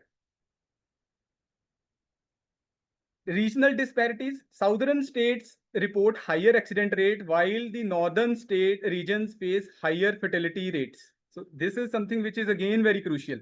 Like the southern states report higher number of accidents, but the fatality rate is less. In northern India, we are having less number of accidents, but the fatality rate is pretty much high. Vehicle type, motorcycles account for the over 35% of the road fatalities, followed by cars and heavy vehicles. Now, every day or every second day, or even sometimes thrice or 4 or 5 times a day, we hear the news that a road motorcyclist was killed by a hit and run case. The recent one was a deputy finance officer from the Ministry of Finance, which was hit by a BMW in New Delhi. So it was again a case where vehicle type again plays a very crucial role.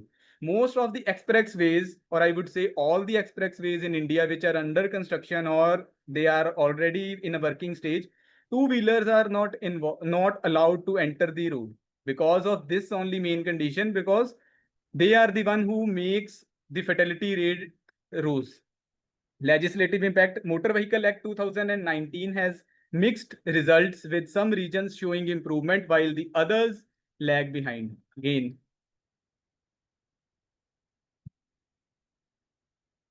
now the road safety in Punjab, high fatality rates. Punjab witnessed 4,578 road deaths in 2022, with National Highway being the most affected. Critical districts like Amritsar and Ludhiana report the highest number of accidents and fatalities. Black spot, Punjab has 391 identified black spots, with 68% of the located on national highways. Now, black spot is something where in the 5 year time, you have more than 5 fatalities happen on a particular 500 meter of stretch. So Punjab has around 391 identified black spots. Majha region, coming to the Majha region of Punjab, high traffic volume. Majha region experiences significant traffic due to strategic location, increasing the traffic risk. Now, Majha region is the one where you are having the Golden Temple, you are having the Atari Wagah checkpost, you are having the Dera Baba Nanak corridor. So these are the main thrust points which increases the vehicular traffic in the Majha region. Then comes the black spot concentration. 68% of the Punjab's accident black spots are on the national highway, with many in Majha. Infrastructure deficiency, inadequate road infrastructure and maintenance contribute to high accident rates in the region.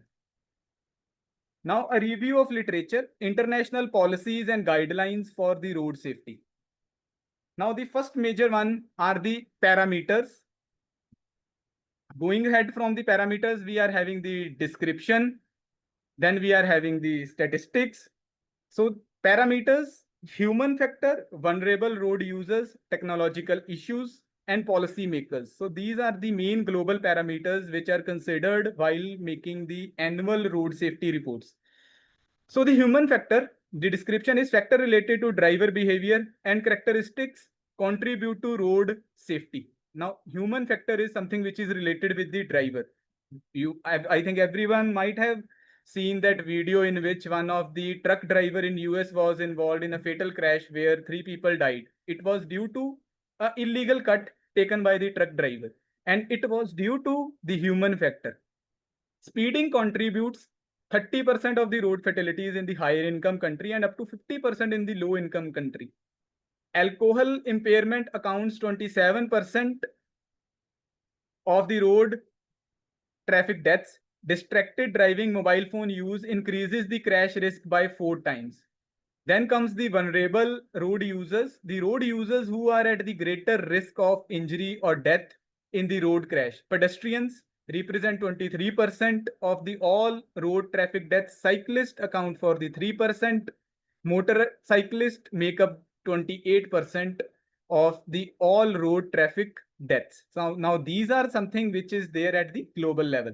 Technological issues, challenges and barriers related to the adoption of road safety technologies. Inadequate vehicle safety standard. Many low-income countries lack mandatory vehicle safety regulations. Poor road infrastructure. Many roads lack basic safety features such as lightning and pedestrian crossings.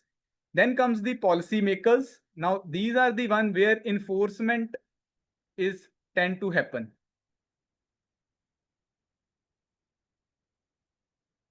Actions and policies implemented by the government and the organizations to improve road safety.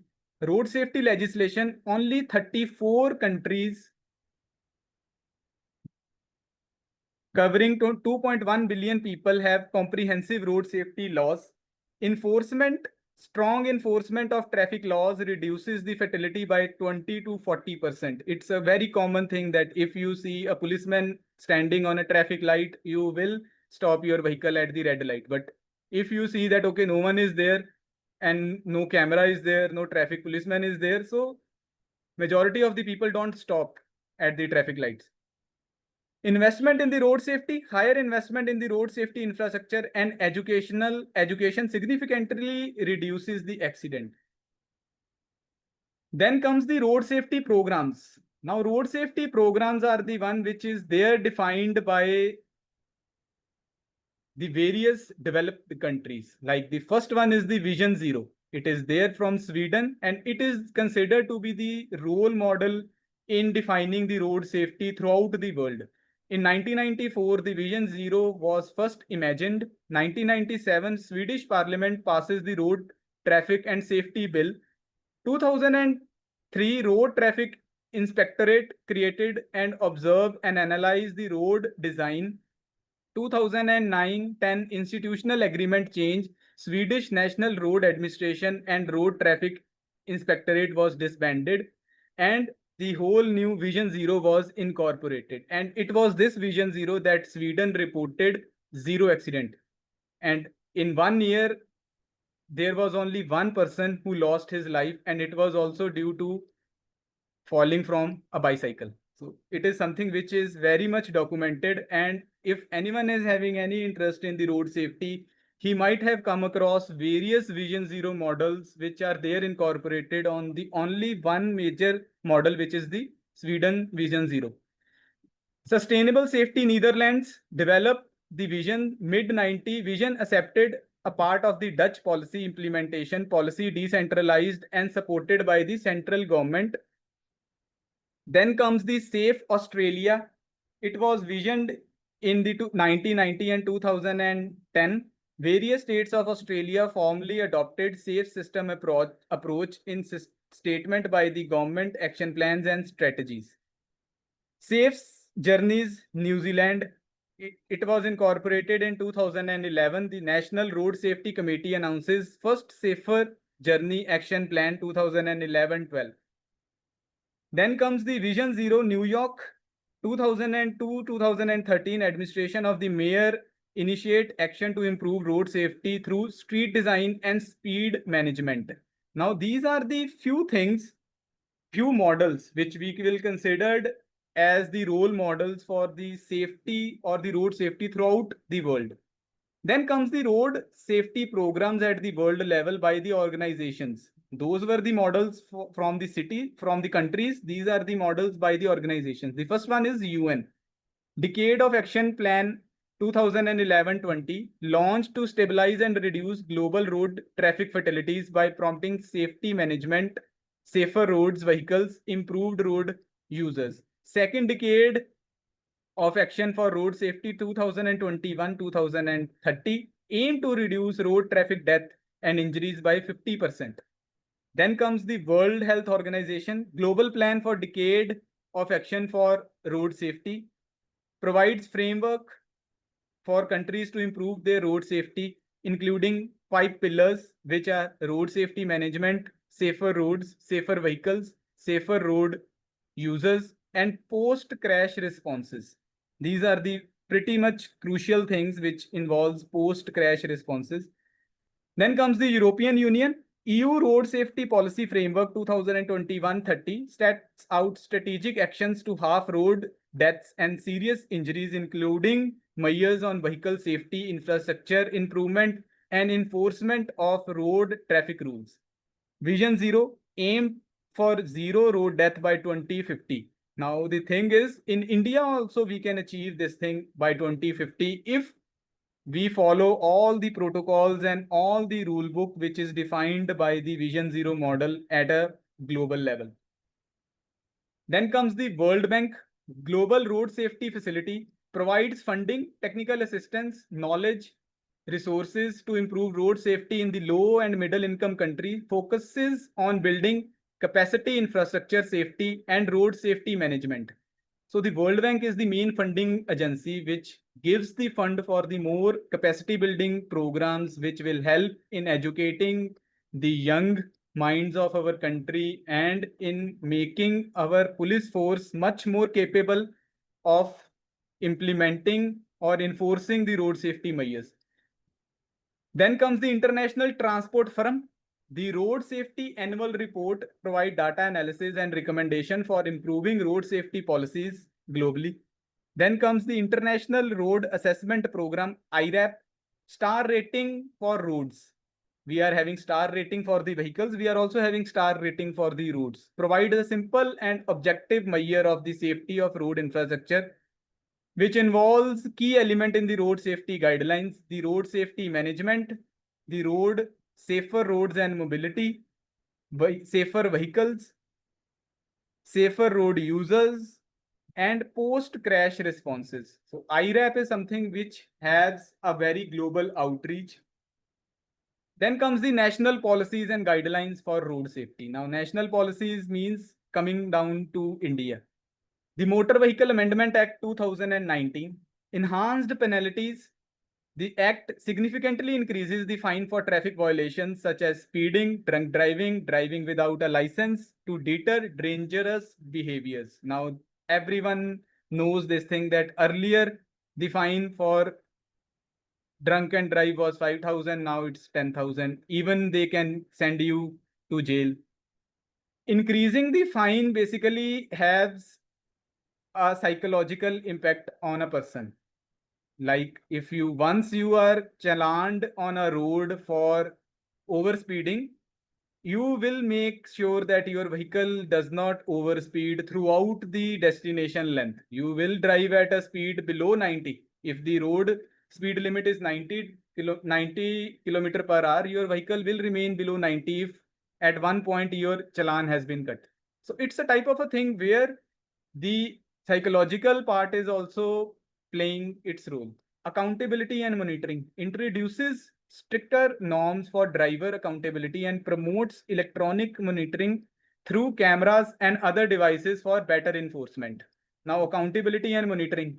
Now, if you go on the roads in Gurgaon, they have defined that the extreme left side of the road will be utilized by the heavy vehicle, the central lane will be utilized by the fast moving vehicles, and the extreme right lane will be utilized by the overtaking vehicles. And if you don't follow these rule book on the roads in Gurgaon, heavy challan is there, which will happen. And if anyone is there from Gurgaon, I think they knew this thing, because Gurgaon police every day on the Instagram are also posting these news feeds to follow the lane rule. Improved licensing process reforms the process of issuing the driving license, emphasizing transparency and sicker critical ensures only qualified driving license are issued. Then comes the Tamil Nadu Accident and Emergency Care Initiative. Accident hotspot mapping. Now, Tamil Nadu was considered at one point the role model in road safety initiatives. So what they have done that made them a role model in road safety initiatives, accident hotspot mapping divides the road into 2-kilometer grid to identified accident hotspot leading to targeted interventions like ambulances, positioning and infrastructure improvements. Improved emergency responses reduce the average response time to 13 minutes in cities and 17 minutes in the rural areas with coordinated effort across the hospitals and emergency services. The most crucial one was the integrated trauma care centers. Establish trauma care unit at strategic location, ensuring timely and specialized care for accident victims, contributing to reduced facilities. Now, it's a type of a thing which we will also discuss in the coming slides, the golden hour concept for the road safety. It's the time that if in that period of time the person is given a first aid, the chances of his survival increases manifold time. So on the same principle, Tamil Nadu has already worked, but it was limited only to Tamil Nadu because other states didn't took any more initiatives. Then comes the National Road Safety Policy 2025, comprehensive vision, aim to reduce road traffic facilities and injury by 50% by 2025, means by this year, through a multi-facet approach involving all stakeholders, infrastructure and enforcement, emergency response and enhancement, strengthens post-crash care with a focus on timely medical assistance and promoting the golden hour concept. Then comes the National Road Safety Action Plan 2021, objective to reduce road traffic facilities and injuries by 50% by 2030. Key strategy, engineering measures, improving road design maintenance and infrastructure safety. Enforcement measures, strengthening enforcement of traffic laws using technologies and increasing the patrolling time. Education and awareness, conducting regular road safety campaigns and educational programs. Emergency care, enhancing the trauma care and emergency medical services. The National Road Safety Council, objective to function as the apex body for road safety in India. Policies, formulation and coordination. Then Bharatmala Pariyojana 2017. The main objective was to develop and expand the national highway network, ensuring safe and efficient road connectivity. I think everyone might have heard about this word Bharatmala project, Bharatmala project. The key features were road safety audits, conducting road safety audits for new and existing road projects. black spot identification and rectification, identify high risk area and implementing corrective measures, intelligent transport system, deploying ITS for traffic management and accident prevention. Then comes the good Smartian guidelines to protect and encourage bystanders to assist accident victims without the fear of legal repercussions. Key provisions: legal immunity, protection from civil and criminal liability for helping accident victims, non-interference, ensuring that good Smartans are not harassed or questioned unnecessarily by the authorities. Now, this is something, a very good initiative, which allows the people to take the injured one to the nearby hospitals. Earlier, the thing was the one who took the injured to the hospital, he was the one who was have to answer multiple questions to the police, that how it happened, how you took him to the office hospital. So the thing is, these type of rules are actually there, and if we go back and we see, there are more than 10 policies in India just focusing on road safety. Then the rules and guidelines for the road safety in Punjab. Now we have seen the road safety policies which are there at the global level. We have seen the policies which the government of India has implemented, because the government of India had a clear vision that by 2047, the Viksit Bharat initiative have road safety also as a crucial pillar, because you will only become Viksit if your roads are safer and the people are reaching their destination without any hindrances. So coming to the policies and guidelines for the road safety in Punjab, the Traffic Road Safety and Traffic Research Center. This is the center which is dedicatedly established by the government of Punjab and Dr. Navdeep Asija, who day before yesterday has given us a presentation on the right to walk.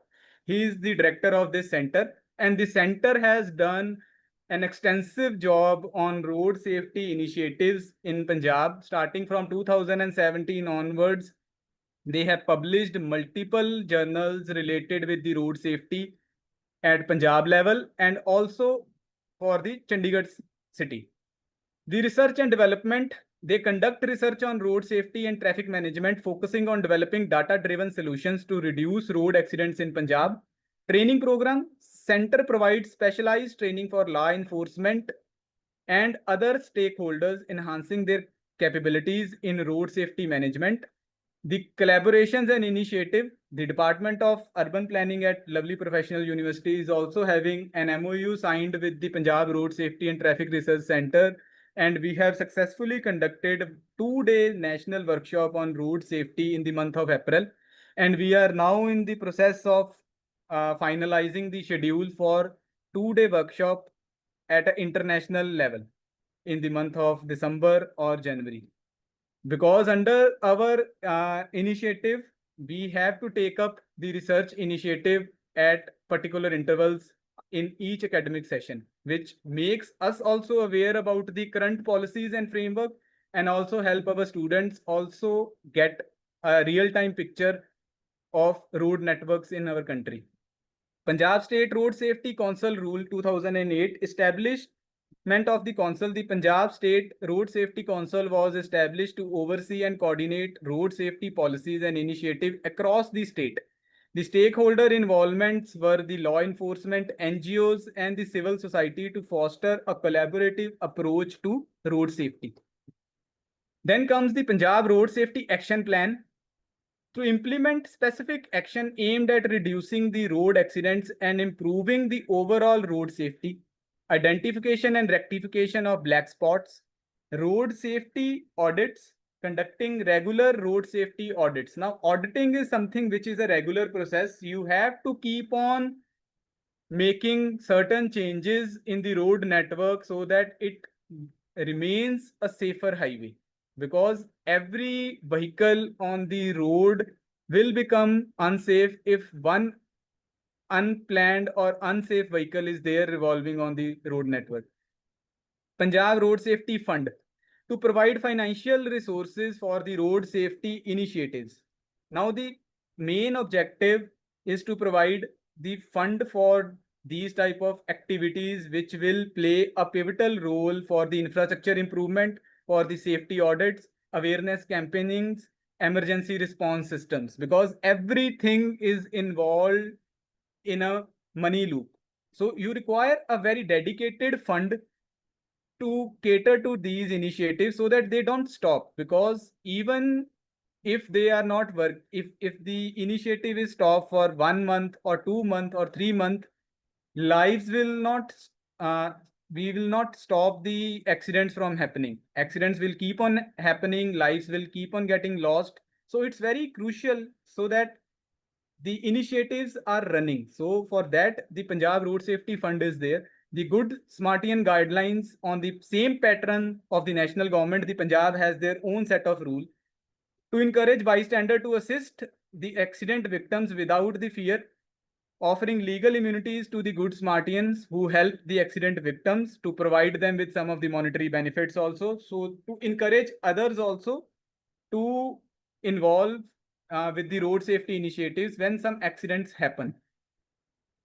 Now coming to the research methods and tool, till this, if any question or query is there, I'm open to. If anyone is having any question or query.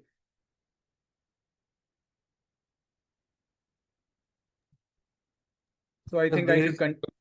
Manpreet sir, there is a question in the chat box. How pedestrian please, movement can have a safe mode, keeping in mind the encroachment of informal shops? How can we depend upon secondary studies? Why not primary safety measures considered strategically? The main focus for the pedestrian safety is lies between the enforcement part of the government machinery. Because the thing is, if you go on a city, if you go on a city tour, you will find the major footpaths are encroached by the vendors. So the thing is, it's the main responsibility. And once the footpaths are encroached by the vendors, the pedestrian has to walk on the road. And the road infrastructure again get clogged by the encroachments. So the thing is enforcement. And in Chandigarh, enforcement is there, so that's why there is no encroachment on the footpath. On the other side, if you go to Jalandhar or you go to Model Town Market of Jalandhar city, you will find multiple encroachments on the footpath. There are food vendors, there are street vendors, there are toy shops, there are e-rickshaws who are standing on the footpaths, which basically creates problem. There is a rule book, there are rule books, there are IRC codes for the pedestrian safety, but the thing remains with the enforcement.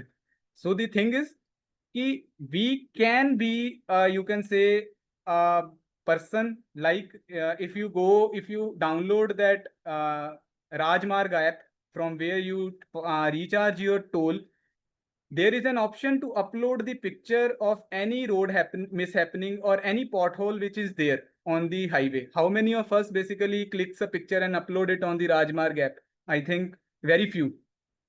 So the same thing is there for the government also. There are portals like the municipal corporations have started certain scanners which are there located at the major intersections. There is a Tehbazari department. The thing is, who is taking the lead? Footpaths are there, but who is taking the lead is the main initiation.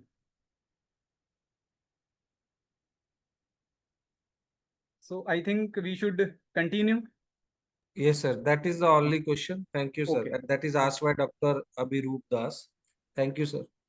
I think sir might have got the answer. Yes. Abhiroop, sir, if you want to ask, most welcome. Okay, Manpreet sir, continue. Okay, sir. Now coming to the next part, the research parameters and the design. The study focuses on the national highway in the Majha region. So my presentation will be totally linked with the national highway. From this point onwards, we will be only talking about the national highways because they are the main connectors from one state to another, and they are the main contributor also for the fatality rates in India. So the secondary sources for the data collection can be your local police force, like for Punjab, it was the Punjab Police, the Punjab Road Safety and Traffic Research Center, the MORTH reports which are published, and you can say launched by the Ministry of Highway Authority by Minister Nitin Gadkari, the National Highway Authority of India. Then comes the documented research, the published research papers which are there published in some of the reputed journals. Then comes the National Highway Survey Study. It's a question-based study which you yourself have to conduct. So to analyze what are the existing problem in your national highway in your area. Now the data collection method can be the primary data, the field survey, accident reports from the local traffic police and direct observation. Secondary data, existing reports from the authorities, academic research and traffic statistics. Tools and technique, use of checklist, cameras, questionnaires for data gathering. Now categorization of the national selection criteria for data collection on national highway. When categorizing the selection criteria for data collection on national highway, it is essential to establish a framework that ensures comprehensive and representative data. Land use and landscape, cross-sectional area and shoulder width. Manpreet sir. Yes, sir. PPT is not moving.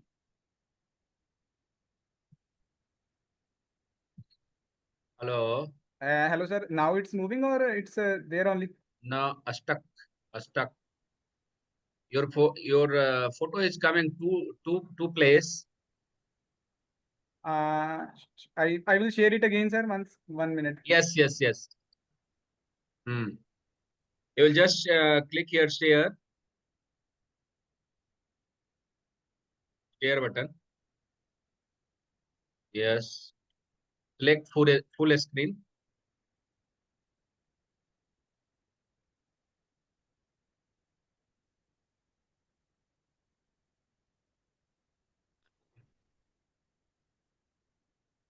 Is it visible, sir? Same slide visible. Can you move the slide, please? No, disconnected. You will select the complete screen, no? Share, click here, share button.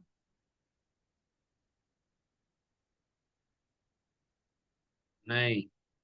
Sir, go to full view because I full saw view. National Road Safety Policy 20. Now it's data analysis methods. Can you move, sir? Next. Yes, now it's moving. It's moving. Moving. Yes. Okay, that's good. Yes, please, So- sir. Go ahead. Okay, sir. Now, next one is the characterization of the selection criteria. The land use and landscape, the cross-sectional area and the shoulder width and quality, cross-sectional area and the accident-prone spot, horizontal and longitudinal alignment along the sharp curves, horizontal and longitudinal alignment for sight stopping distance, control regulation and devices for delineation. So these are the main criteria which are there, which we can take up as a data collection method for analyzing any national highway throughout the country. Data analysis and method, analytical technique, use of statistical and qualitative method to interpret data. Assessment criteria, road safety assessed using parameters like visibility, accident prone spots and alignment. Severity rating, rating scales used to assess road safety characteristics as per the IRC and FHWA guidelines. Now comes to the visibility distance on the major road, the design speed,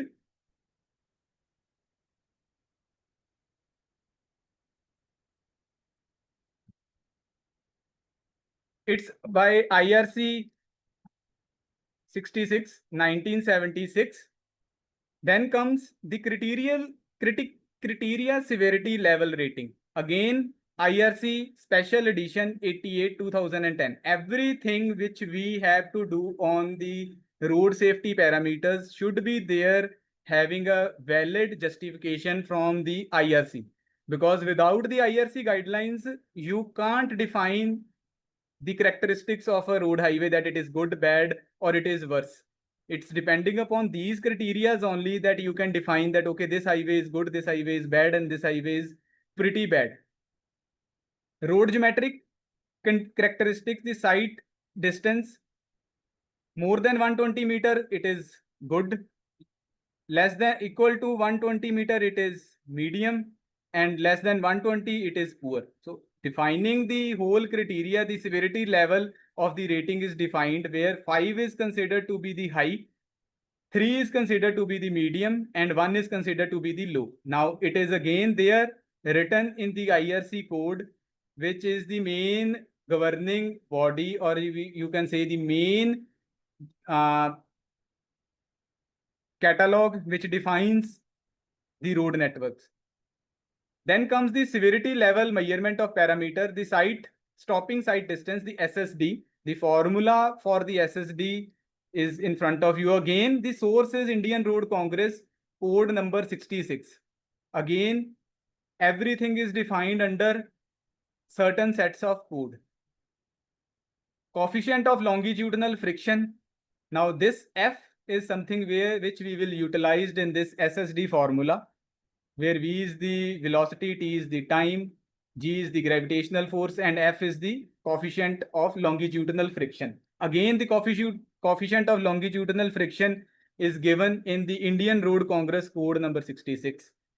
Then comes the design specification, the design speed, the design standards, minimum radius of curve, minimum width of road, stopping site distance, shoulder width. Again, everything is given under the Indian Road Congress code number 29, edition 1988. The minimum curve radius, again given that if your speed is 20, the minimum radius of the road curvature in meter will be 15. The more the speed, the more the radius of curvature you will be requiring. Again, Indian Road Congress code IRC 86, 1983. Then comes the analysis to find the safety priority of the road. Now the question might come into your mind that, okay, we done the analysis by these IRC code. Now what these IRC code, how we can do the projections? The projection part is being done by the AHP, the analytical hierarchy process. Provides a proven efficient mean to deal with the complex decision making and was first introduced by Thomas Setti in 1970. Essentially, AHP works by developing priorities for alternatives and criteria and is used to judge the alternatives. Initially, priorities are derived for the criteria in terms of their importance to achieve the goal. Then priorities are derived for the performance of the alternatives on each criterion. Then these priorities are derived based on pairwise assessment using judgment or ratios of measurement from a scale if anyone exists. The pairwise comparison rating of the criteria and alternative is done using Setti's rating scale. Now this AHP in short form will give you the ranking of your roads. If you are doing a survey on 7 roads, after doing this whole calculation part of the AHP will give you the ranking that your road 1 is ranked 5, your road 6 is ranked 1, your road 7 is ranked 2. So ranking is there. Now the SETI scale used in AHP is the one which is defined by Thomas Setti. Then the road infrastructure and the traffic characteristics on the national highway in the Majha region. Now, whatever we have studied in our earlier slides, we will start implementing them on the live case studies of the 7 national highways in the Majha region of Punjab. Now, the introduction to the critical role of the national highways in the Majha region of Punjab. So this is the map for more understanding. The Majha region is the upper Barry Doab boundary bounded by river Ravi and river Beas in the east and river Satluj in the south. So I think river Ravi, everyone knows, is the one which flooded the most part of Gurdaspur and Pathankot district of Punjab. Significance is national highway in Majha are critical for agricultural, industry, tourism, military operations, playing a pivotal role in region's economy. Strategic importance, proximity to Pakistan border enhances their importance for national security, military mobility, and border surveillance. So the roads which passes through Majha region of Punjab, the 7 roads are Amritsar Pathankot National Highway 54. The total length is 100 kilometer. Then Amritsar Dera Baba Nanak National Highway 354. Its length is 60 kilometer. Amritsar Atari National Highway 03, 30 kilometer. Amritsar Khemkaran National Highway 354. It's again 60 kilometer. Then Amritsar Beas National Highway 03, 40 kilometer. Amritsar Mehta 503A, 30 kilometer. Amritsar Harike National Highway 54. Total length is 45 kilometer. So these are the 7 national highway which passes through the whole Majha region of Punjab. This is basically a base map for the whole region, where you will see that Amritsar Pathankot is there, Amritsar Dera Baba Nanak is there. Then you are having Amritsar Atari, Amritsar Mehta, Amritsar Beas, Amritsar Harike, Amritsar Khemkaran. Every end point in this map have a separate set of importance in the local geography. Dera Baba Nanak is the point from where Kartarpur corridor starts. Pathankot is the point from where Jammu and Kashmir starts. Atari is the point from where Pakistan starts. Beas is the last point in the Majha region, after which Doaba starts. Harike and Beas is also the main sectoral headquarter for the Dera Beas. Then comes the Harike, it's the Ramsar wetland, where 2 main rivers of Punjab, Beas and Satluj, merge, and it becomes a single river, Satluj, from forward point. Khemkaran, again a crucial point from where earlier cross-border trade with Kasur and Rawalpindi was held before the pre-independence time. Now coming to the first national highway, the Amritsar Pathankot National Highway. Now these are the types and areas by which you can identify what are the major problems in your national highway. The good number of signages and marking on National Highway 54 is there. SOS phone booths are there. Milestones are clearly visible. 7.5 meter of the road width is there. Well-designed roadside drainage is also provided. Good number of safety measures at the starting of the flyover is there. Well-arranged road geometry of National Highway 54 is there, which means that if you want to take a U-turn, you are having a pretty very good distance in the form of a central island. Major safety characteristics for the bridge is there. Your W-beam are installed for the safety. Then footover bridges for pedestrian safety are there, which are provided at National Highway 54. So it's a general picture which makes you think that, okay, your highway is in a good condition or it's in a bad condition. Then comes the National Highway 554, Amritsar Dera Baba Nanak. Now this highway have problems. Some signages and markings on the national highway are there in the urban area, but it is there missing in the rural area. Accident-prone bridges and culverts. The road is having a wider carriageway, but the bridge is narrow. Again, a traffic bottleneck. Congestion on pedestrian facilities and bus stops. Again, the same thing that sir has asked, that for pedestrian, the encroachments are always there. It's for everywhere. It's even where the buses stands on the national highway. Again, congestion is created. Pedestrians are at risk. Drainage issues. Tree lines are very near to the road. No signages and marking on the rural area. On urban area, signages and markings were there, but on rural area, zero signages and marking, which again creates a problem during the foggy season and during the night time. Then comes the Amritsar Atari. Good number of signages are there. Well-designed roadside drainages are there. Good condition of toll plaza. Again, toll plazas are also very much crucial because it's a point which makes you stop on a national highway. If your average speed on the expressway is around 120 kilometer, you will not stop anywhere. But if there is a toll plaza on the national highway, you have to slow down and you have to sometimes stop even. Well-arranged traffic management is there. Good condition of pedestrian facilities is there. Good condition of bridges are there. Then Amritsar Khemkaran. It's a highway which was constructed under the Bharatmala project. Quality maintained 4-lane characteristics of national highway within the city limit. Within the city limit, the whole national highway 354 is 4-laned. On the rural area, it is double-laned. Poor condition is there somewhere due to drainage. Number of speed control measures are there. Well provided roadside amenities are there. Shelters are there. Pedestrian walkways are there. On the bridge also, pedestrian walkways are there. Then comes the Amritsar Byas. Good road marking is there. Poor drainage, again a major issue. Condition of the toll plaza. No roadside amenities. No bus stop for the users. The buses stop at a national highway, again creates traffic bottleneck. Poor condition of the bridges on national highway.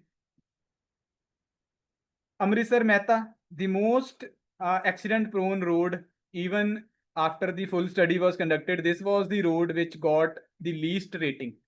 Why? Encroachments on the national highway itself. In the first picture, broken blinkers are there, no signages are there, haphazard shrubs and growth is there, broken railing on the bridges are there, poor condition of drainage is there, poor condition of bridges are there, no railing and signages, non-availability of traffic lights at a major junction. Then comes the Amritsar Harike, good condition. Again, this was the highway which was recently constructed under the Bharatmala project only, and it's now the part of Amritsar Jamnagar Expressway also, which is under construction. Now coming to the next part, traffic volume and composition. Now, visual survey is one. The journals are the one point, but you also require traffic volumes because that traffic volume will help us in identification of LOS. LOS is your level of service on national highway. LOS A to LOS F is defined on the number of bases, quality, speed, vehicle ratio, and description. So LOS A is something where high level of physical and psychological comfort is there. LOFF is where congested flow is there, breakdowns and flow capacity drop. Like in Gurgaon at the peak traffic hours, it becomes LOSE or LOSF. While if you are there on a national highway or at an expressway, you are under LOSA because there is a free flow. Now the traffic report for Amritsar to Atari border section. Now these are the average daily traffic and passenger units for the Amritsar Atari road, where you have to do the traffic volume survey of that stretch of road multiple times in a month, because every time, if you are doing it at a weekend, it has a separate set of vehicle number. If you are doing it at a weekdays, it have a separate set of vehicle number. But you have to calculate the average daily traffic count, PCU unit, hourly traffic count, and passenger car unit for both up and down, means from Amritsar to Atari and from Atari to Amritsar. Then from that you will be calculating the model split. Now model split again is the crucial point which defines your LOS. That how you will be defining the LOS will be defined by your model split. At the end, you have to do these things for all the highways that you are taking under your consideration. And after you complete your model split and traffic volume count, your this flow chart will be there in front of you, which will define your LOS. Like here, the LOS is for LOSF is there for Amritsar to Khemkaran, and LOSF is there for Amritsar to Dera Baba Nanak. Then road safety dynamics of major highways in the Majha region of Punjab. Now coming to the separate set where the road safety dynamics are considered. Now road safety dynamics are considered based upon the number of things which are there available at your whole length of your junction. It can include your accident prone spots. It can include your flyover start length, end length, your toll plazas, your curve locations. Everything which is there under this part. Now for this Amritsar to Pathankot, the main crucial point is the areas where your highway is basically dissecting at just 90°. Like near to this Gurdaspur, again, the highway basically had a 90°, you can say a cut on the national highway. Again, it creates a bottleneck. Then your road geometry, your road cross sections, again, everything plays a crucial part while you are defining a road safety aspect. That which area of your study was having which type of problems, how many illegal cuts were there, how many areas were there where no signages was there, how many areas were there which were already designated as accident prone spots, because sometimes while you are moving on a national highway, you will see number of signages which defines accident prone area. Now it's a simple thing which gives you an idea that, okay, this area has witnessed number of accidents in the past. So you drive from that area in a pretty cautious manner.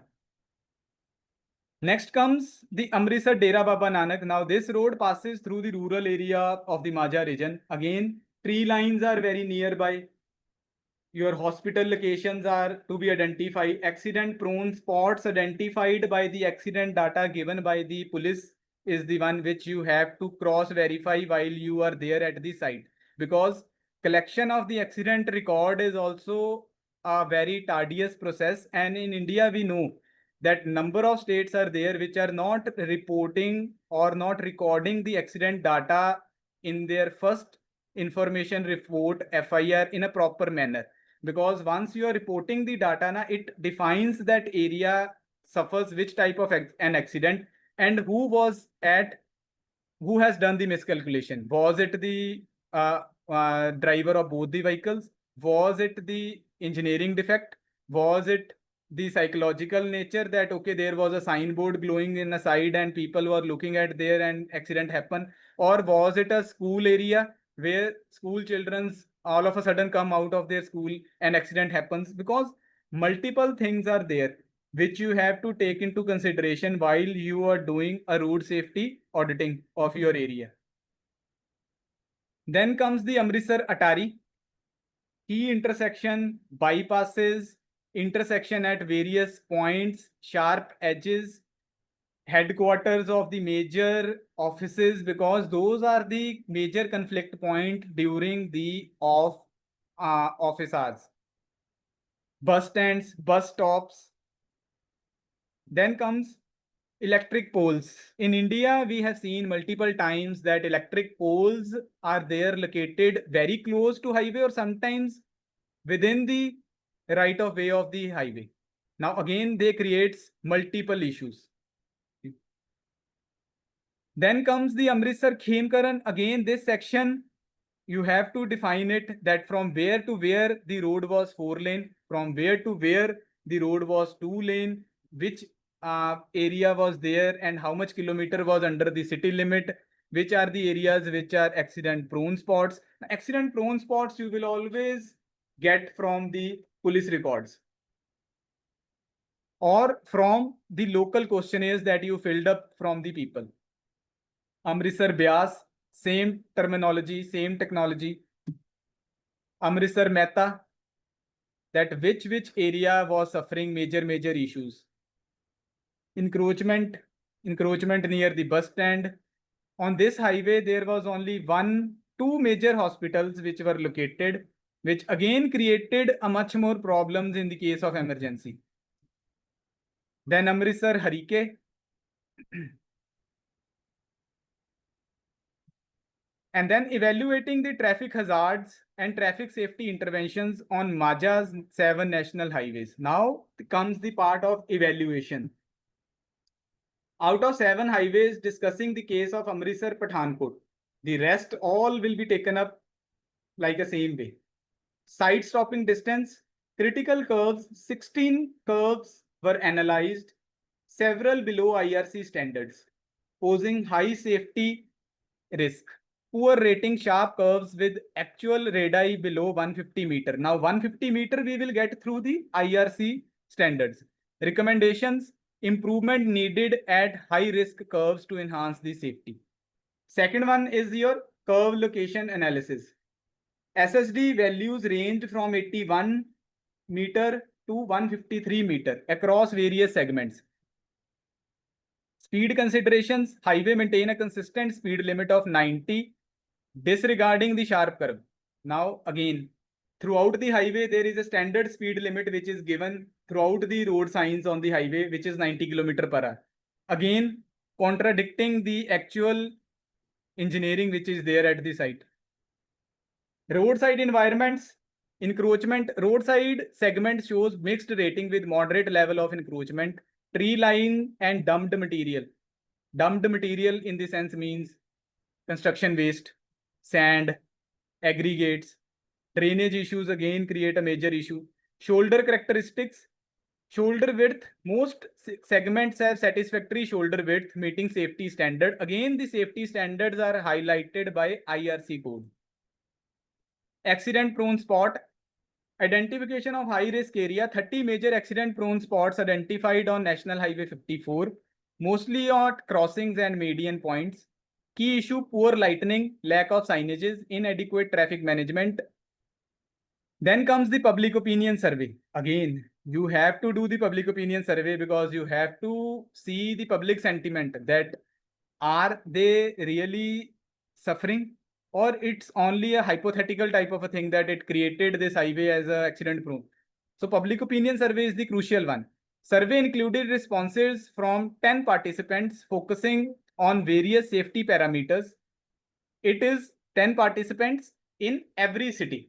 Key concerns: low rating for stopping side distance and curve safety indicates significant risk. Good rating for drainage and shoulder quality was given by the public, that okay, they were happy that the road was having shoulder width, because shoulders are the safety points for the two-wheeler or for the vehicles in place of an overtaking, or in place someone is coming just from the opposite direction. If these shoulders are there, the chances of having least impact increases.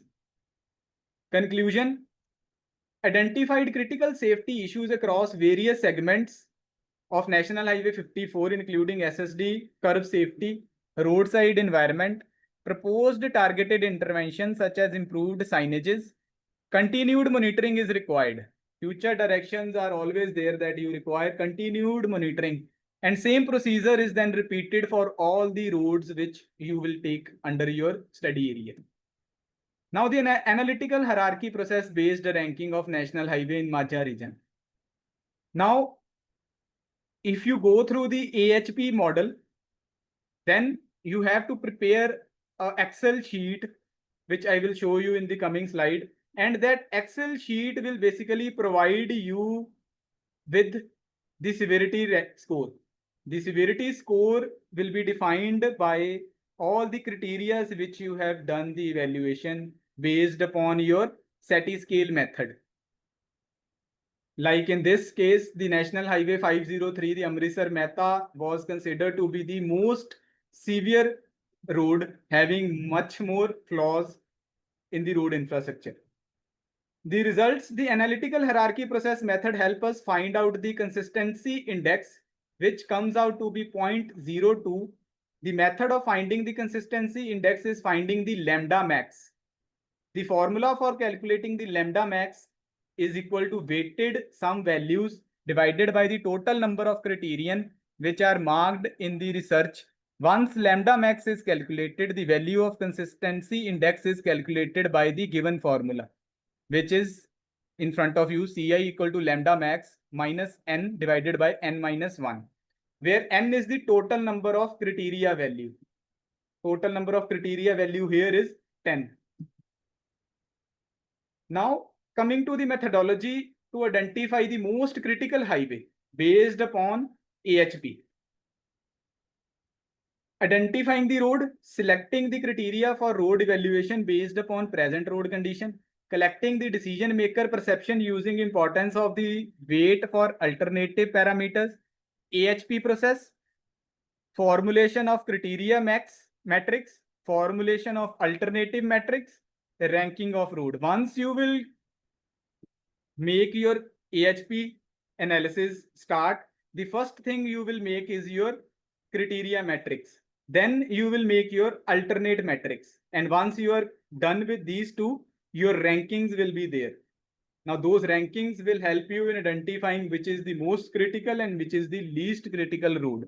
Like in the overall result for this study, the AHP analysis identifies NH53 Amritsar Mehta as the most critical highway in the need of safety interventions, followed by National Highway Amritsar Atari and then Amritsar Beas.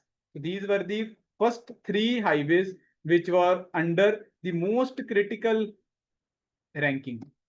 Now this is basically the whole AHP sheet which you have to prepare it yourself based upon your surveys, your SATI scale analysis, your matrix index, your guidelines, your IRC following of the code, and your following of the SATI scale method of Thomas SATI.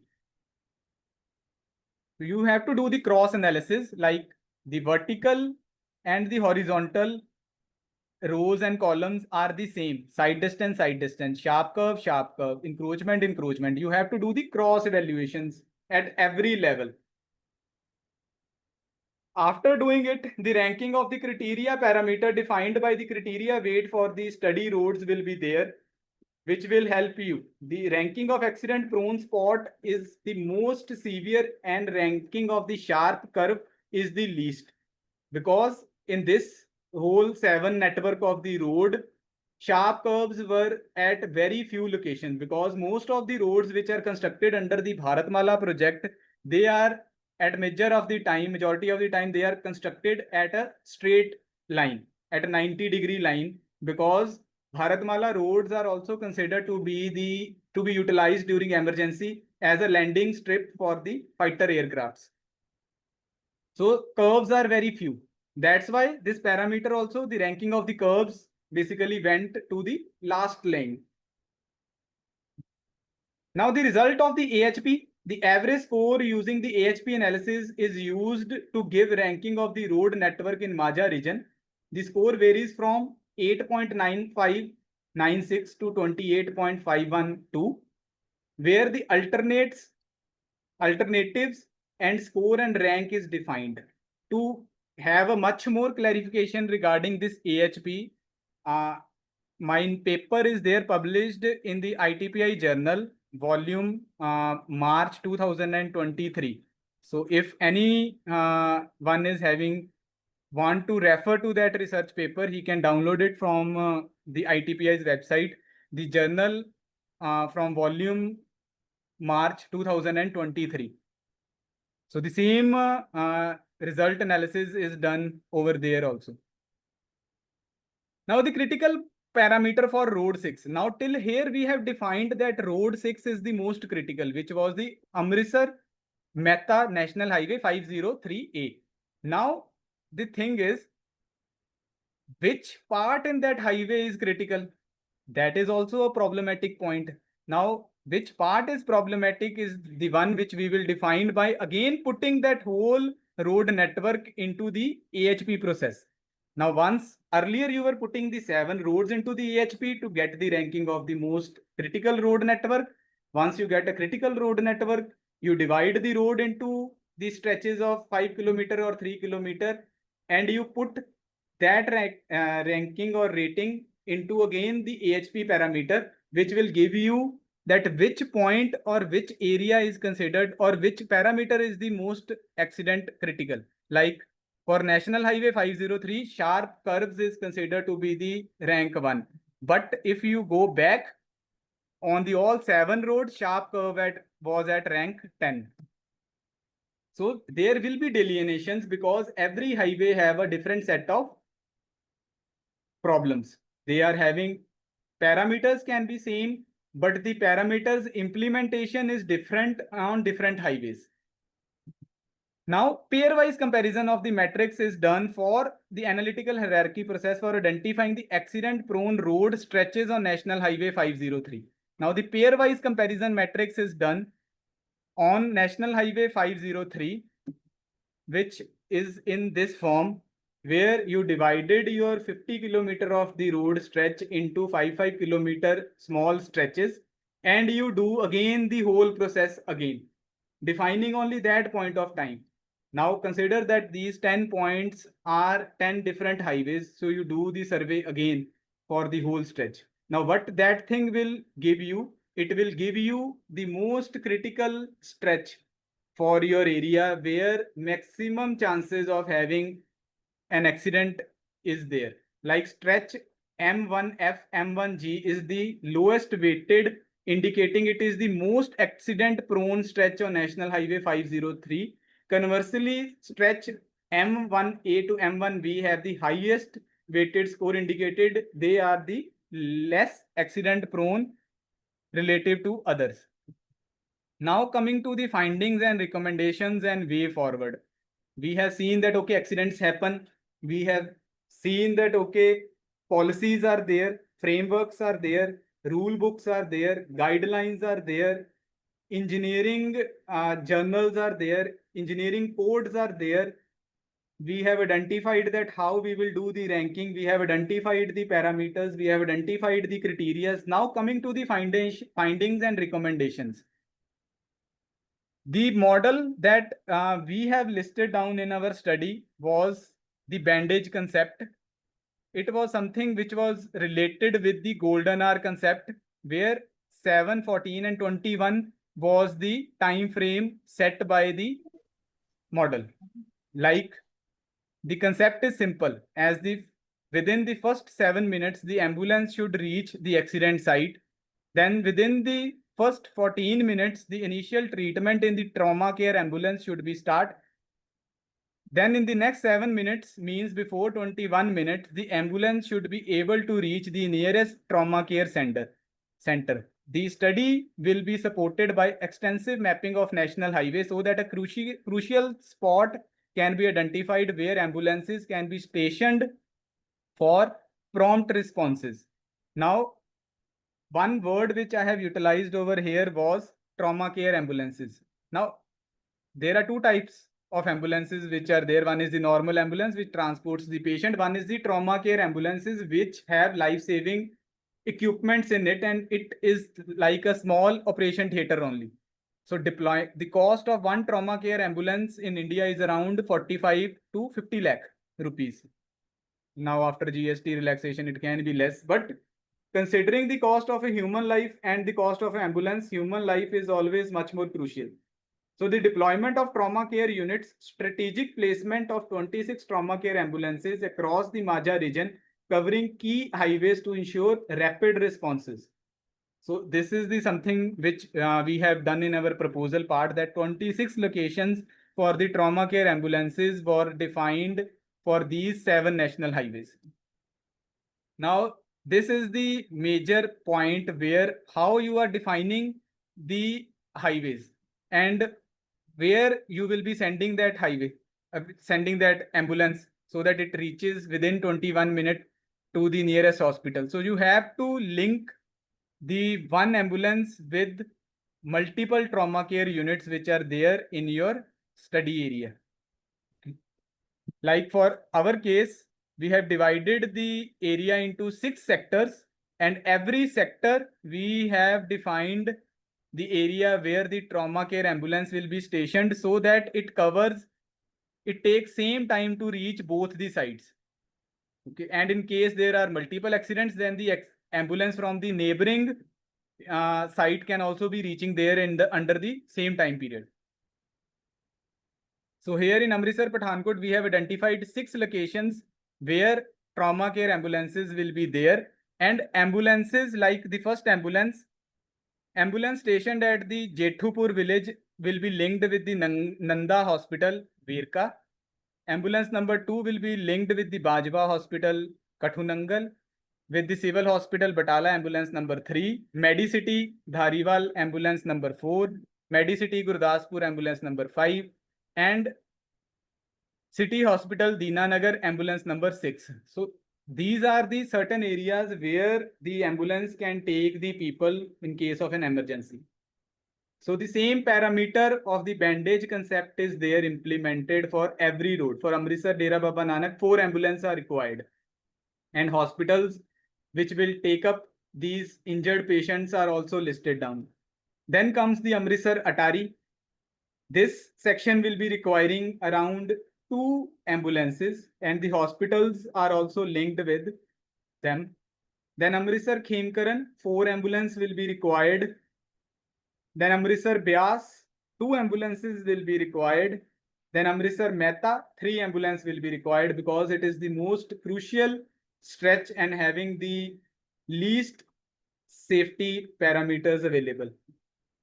Then Amritsar Harike, again 3 ambulances will be required. Then comes the second initiative, which is the implementation of the Sadak Suraksha Force strategy. It is the patrolling units having life-saving materials or life-saving equipments in these vehicles. 144 high-tech vehicles in 12 districts are there, which are covering around 4,000 kilometers of the state and national highway. Stationed every 30 kilometers, these vehicles are connected with the private hospitals. Every vehicle will have a team of 4 personnel headed by an ASI rank officer. Team will respond and rescue within 15 minutes. Now 15 minutes was the one time which was there stated when this was to be launched up. Now after it was launched, SSF sets a second you can say record, which was at 7.21 minutes. The SSF sets the crisis response bar high. Means if you are facing any highway accident on national highway in Punjab, the SSF vehicle will reach you within 7.21 minutes. And it's something which is there actually implementing on the highways in Punjab. If you come to Punjab or if you are traveling on the national highways of Punjab, you will see one of these vehicles stationed after every 30 or 40 kilometers on the national highway. Now, this project was launched by the team of Dr. Navdeep Asijas, the road safety cell of Punjab government. They were the key initiators of launching this scheme. The road accident deaths in Punjab dropped by 45.55% after SSF deployment. Now, this was the article which was published in the Indian Express on 13th of November 2024. Means 1 year back this article was published. Now the time is more less than 7.21. They are trying to reach the accident site in less than 7 minutes. Now the locations. As the 30-minute guideline is there set by the Punjab government, the locations of this vehicle is defined accordingly. So on Amritsar Pathankot, 33 SSF vehicles will be deployed, and their location is not fixed because they are the patrolling vehicles. So they will keep on moving from one point to another point, but within their jurisdiction of 30 kilometers. Then comes the Amritsar Dera Baba Nanak. 2 SSF vehicles will be required. Then for Amritsar Atari, 1 vehicle will be required because the total length of this road is 30 kilometers only. Then Amritsar Khemkaran, total 2 number of vehicles will be required for safety purpose. Then for Amritsar Beas, 1 vehicle is required for the patrolling. And if you anytime come to Amritsar by road, you will see multiple vehicles on this national highway from Beas till Amritsar. Though we have proposed 1, but on actual ground, there are 2 vehicles which are patrolling these national highways. Then Amritsar Harike, 1 vehicle we have proposed. Then the way forward. Enhancing the road safety through more stringent rule book. More study must be conducted on the road safety auditing for national and state highway. Golden hour concept must be studied further to enhance the safety and lives of the persons involved in road crashes. Initial response time, though, have reached 7 minutes in Punjab through my study, but much more have to be done so that the response time comes under 5 minutes. Because more early you give the first aid, the better the chances for the person to get his life saved. Traffic personnel must be trained thoroughly in saving components like CPR and initial trauma care. Now, these people who are there and the SSF vehicles, they are thoroughly trained in the CPR and initial trauma care first aid units. And the team of Dr. Navdeep Asija is performing very well in training each Punjab police personnel so that everyone basically becomes a safety pillar in Punjab. Because if everyone knows the safety drill, then the chances of survival increases many-fold time. So these are the few references which, if anyone have any interest in the road safety study, can go through. I will be sharing this in the PPT, and this much from my side. Thank you and have a safe journey. Any question or query? Thank you, Dr. Manpreet Singh Saini ji. Very, detailed presentation, wonderful presentation, and you have talked very nicely how we can make road safety guideline implementation national as well as international. What about the practice regarding road safety at world level? So you have explained very nicely, and during your presentation, you have explained nicely about the different type of factors like human factors, vulnerable road usage, technological issues, policy makers, right? And there are different type of data you have presented that will include Punjab level to global level, world level. So very nice presentation, Professor Dr. Manpreet Singh Saini ji. You have explained also PRSTRC, Punjab Road Safety and Traffic Research Center, and our every PP Punjab Police, due to the proper leadership and proper training by the Dr. Navdeep Asija sir. I think he is leading the PRSTRC.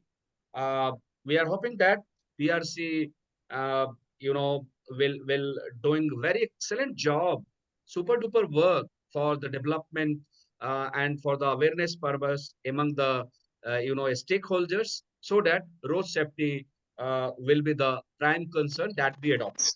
Very excellent explanation, Manpreet ji. Now there are some questions, so I am requesting Professor Dr. Harish Mittu sir. Can you go through the questions, sir? I Yes, think yes, sir. There is one question. Want to say something? First, there is one question by Pranav. Sir, why the Uh, least score have been given first rank? Is it based on most of the least critical? Yes, sir. Manpreet sir. Yes, sir.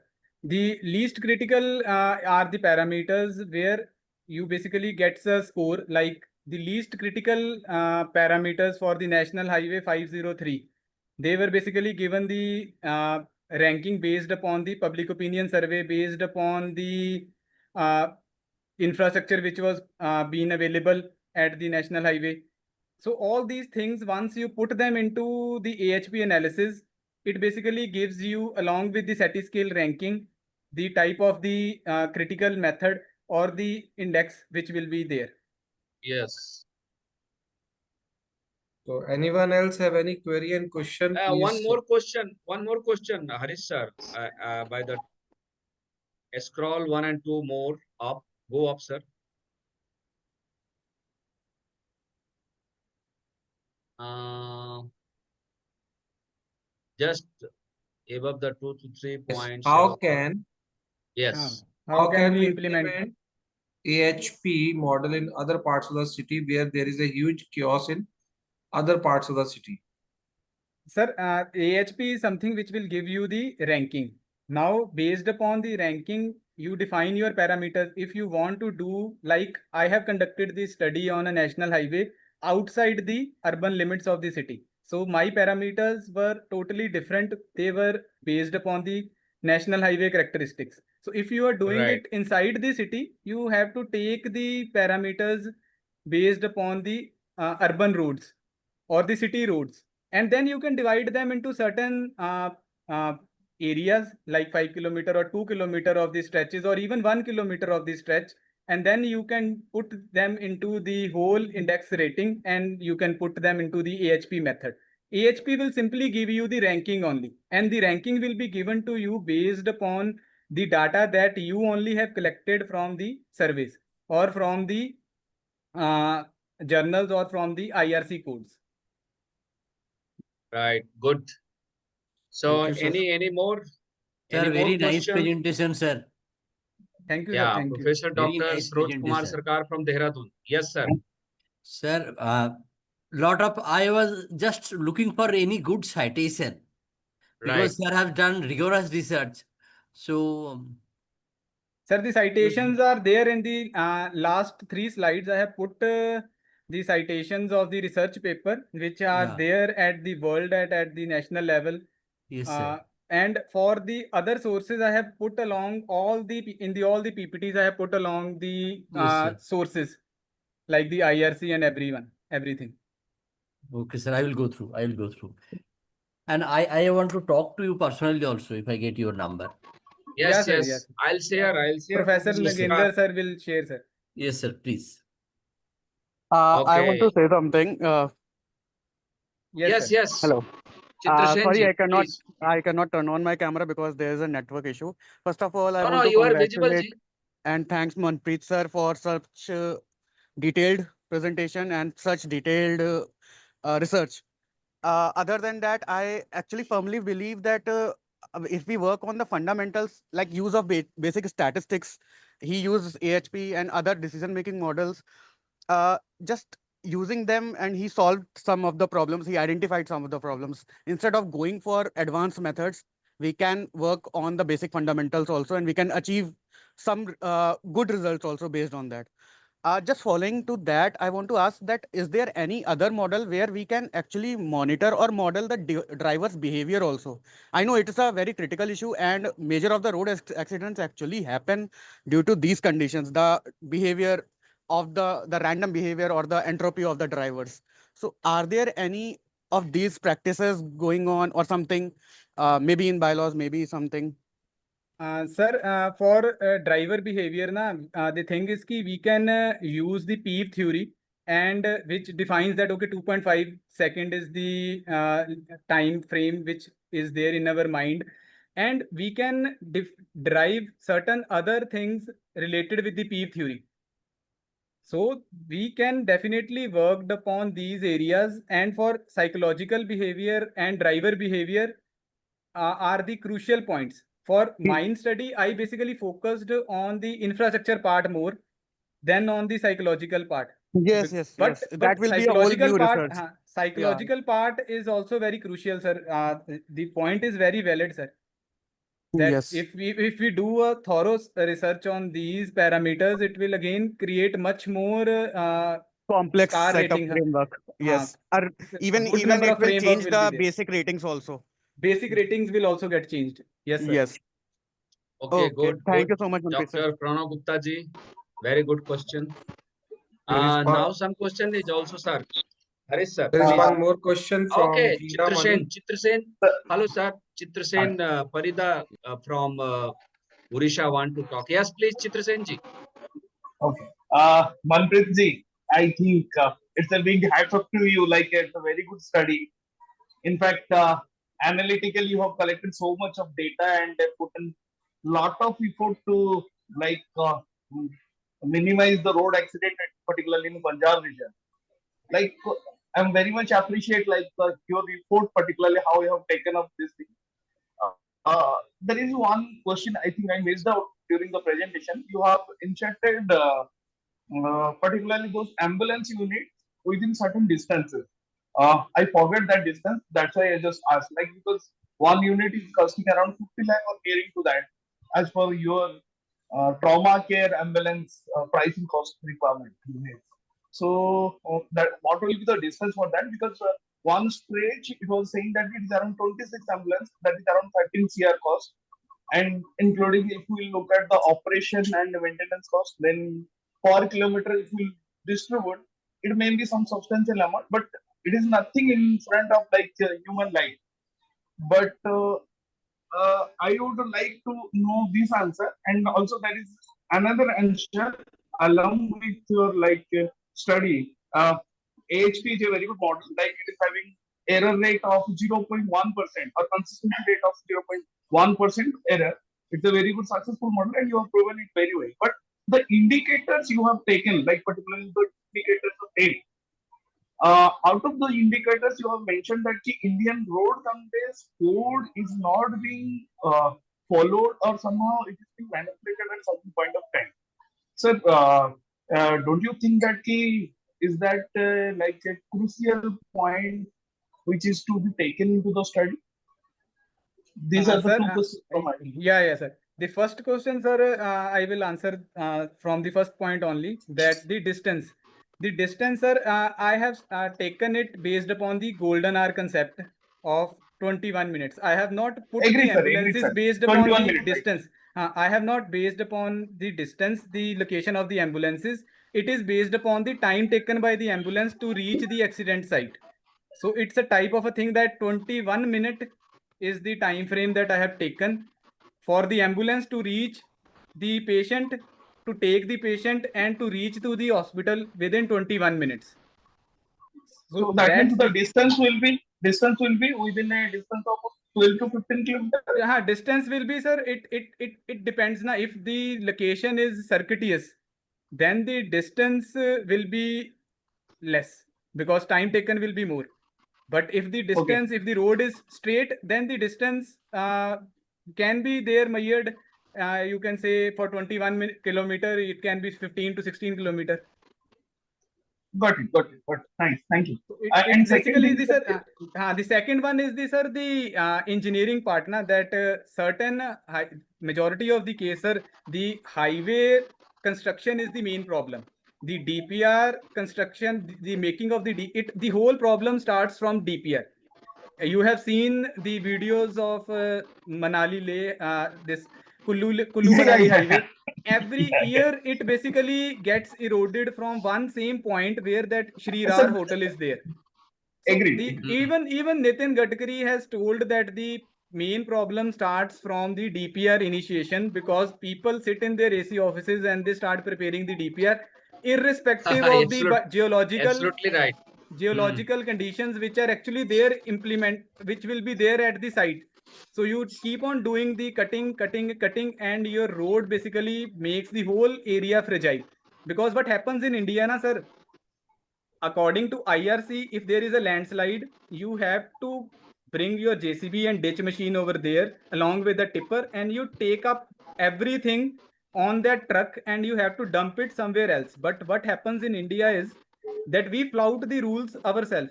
Whenever there is a landslide, to clear the highway, we will basically drops the muck below. What it will do, it will basically does the takes away all the green cover which is downward, also making the whole slope again fragile. So once again the rainfall happens, ऊपर से तो आना ही था पानी, वो नीचे वाला भी साथ ही जाएगा फिर. Right.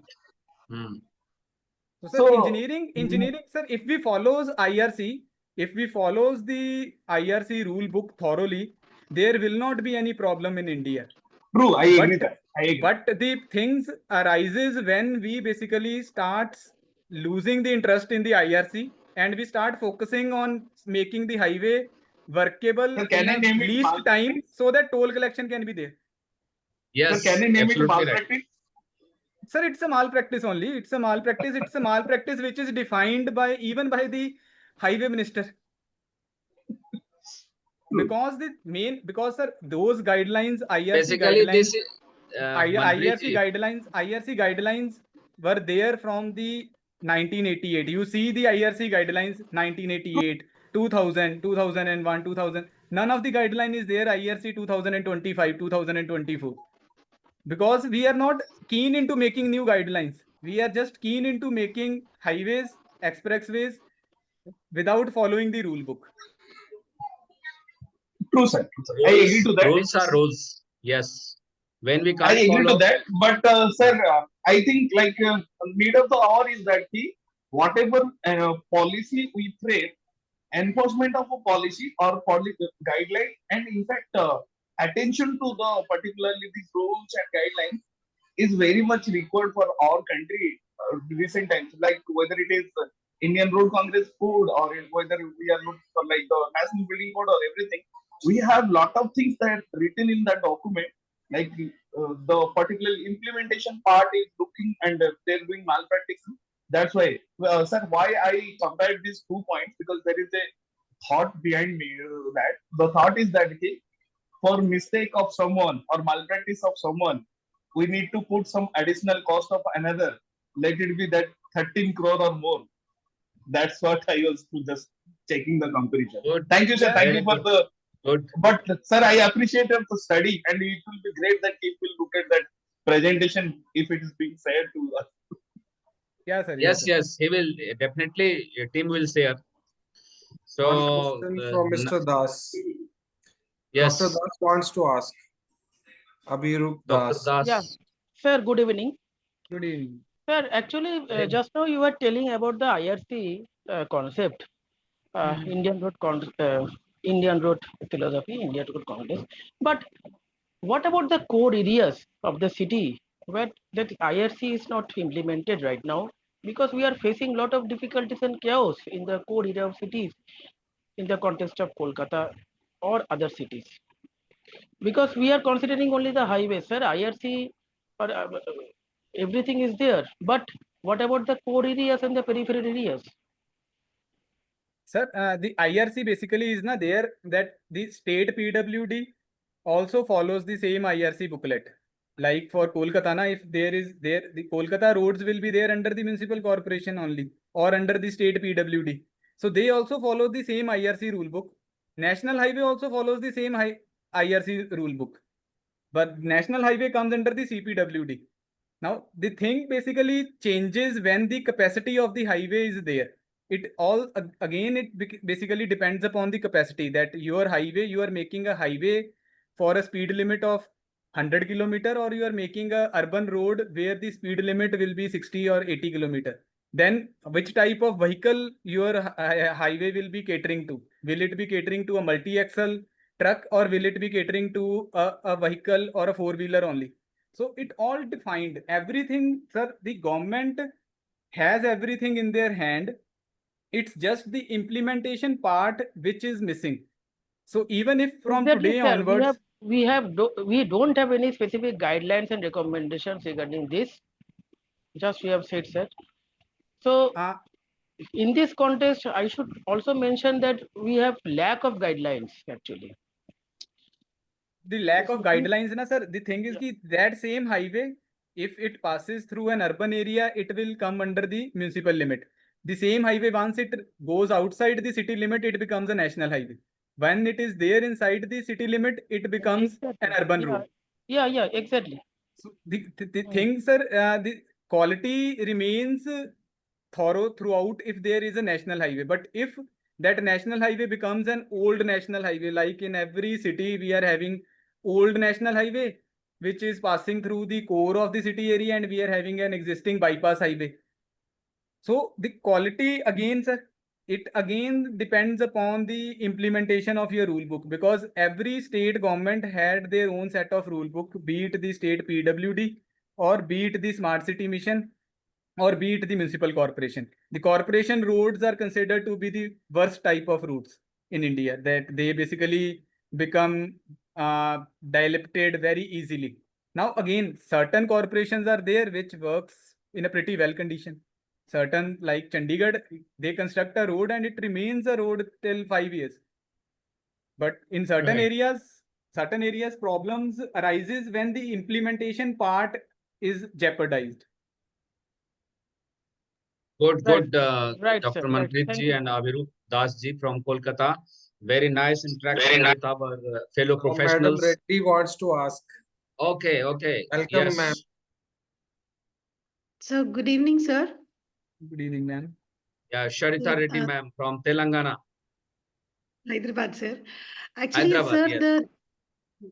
the road safety measures which you have told us are for Majha region. So, all these road safety measures or parameters what we have taken, can all these be implemented in all the highways of the states? Because the weather, the atmosphere, everything will be different for every state. And will that 7-14-21 vision is going to work on all those? And who is going to take care of all this, sir? So Ma'am, this my the question. first part, ma'am, of the question, like the parameters. Now, ma'am, I have taken general parameters. I have not like in Punjab, there is extreme summers, then there are extreme winters. But I have not defined the study basically based upon extreme conditions. I have taken the general areas. So the same parameters you can also take up in your state of Telangana in certain areas. It will be workable, because once you will, ma'am, it again defines na ki once you start the study na, first you do a pilot study. You take up these parameters, you go on a road stretch, you do the survey, and it will give you the idea that okay, these parameters are workable or these parameters are not workable. So if you see ki, okay, certain changes are required, like in South India, I have gone from Bangalore to Mysore by bus 2 times. On the national highway only, they have constructed speed breakers. So that have a different set of problems. Then mine parameters will be of no use over there in that highway, because speed limit is getting distracted again and again. So once the speed limit is getting distracted, your curve length and your SSD will again change. And ma'am, for the second part, ma'am, for the ambulances, ma'am, it's again, it can be implemented anywhere. Like the same model is already in working phase in Tamil Nadu. The Tamil Nadu road safety model, which I have earlier discussed in my literature part. They have also done the same thing. They have divided the sectors into grids, and then they linked that grid with trauma centers to decrease the fatality ratio. So it depends upon the 21-minute golden hour concept. It doesn't depend upon distance. It doesn't depend upon anything. And ma'am, if you want to implement that model, na, you ask certain NGOs, they will be very much happy to donate one ambulance. And that ambulance will not be there only utilized for road victims. It can be utilized for the villages which are there on the periphery of the highway. Because trauma care ambulances are something which we are missing in our rural areas in India. Okay. So we are hoping that Sharita ma'am. Yeah. Yes. One more question from Hira Mani. Dear sir, considering the increasing number of vehicles and infrastructure limitation, how can we balance development with safety on highways? Hiramani sir, you will directly talk now. I think. Can you sir repeat the question where? I'm inviting Hiramani sir. Can you join? Professor Dr. Hiramani Thapiyal sir from Delhi. Sir, what was the question, sir? Manpreet sir, Go question through is, the question. considering the increasing number of vehicles and infrastructure limitations, how can we balance development with safety on highways? Sir, the simple answer to this is enforcement. Because if we consider the current trend, the GST was waived off and record number of vehicle sale happened. The Maruti Suzuki basically break their 35 years of record of selling the vehicle in a single day. So single day sale was around 25,000 units were sold off. It was only for Maruti Suzuki. You can just imagine how many vehicles are there going to come up on the Indian roads in the coming days. And for those purpose only, sir, infrastructure growth is also there. Expressways are being constructed to cater to these vehicles only. Because without these vehicles, these expressway will be of no use. If a Delhi Katra expressway is constructed, it will take around 3 hours for you to reach Jalandhar from Delhi. So it is only for your own vehicle na, that people will move more, they will spend more infrastructure will be there. So the main thing is, sir, enforcement only. The enforcement, like on these expressways, your speed detection cameras are there, and they don't challan you while they stopping you. The challan will automatically reach your mobile phone once you overspeed from that certain stretch. Even on this national highway, if you go from Jalandhar to Ambala or go from Jalandhar to Panipat, if you are moving more than 90 km per hour, there are chances that your mobile phone will ping and you will receive an online challan of 1000 rupee, which you will pay through Google Pay. So they are not going to stop you. In Chandigarh, they have stopped issuing challan while stopping you. E-challans are the one which will be there, which are there coming at people's houses who are flouting the rules. So enforcement is something, sir, which is there because the new India's infrastructure is there for new vehicles only. So that's why vehicle scrapping policy is getting more populated, and then the GST framework. It is all same part and parcel to enhance the public outreach on these highways. Absolutely right. Absolutely right. One last question in the chat box.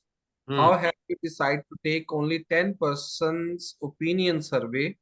Will this be sufficient when you are taking these many national highways and your conclusion is going to be recommended for a huge population? By Mesh Kumar.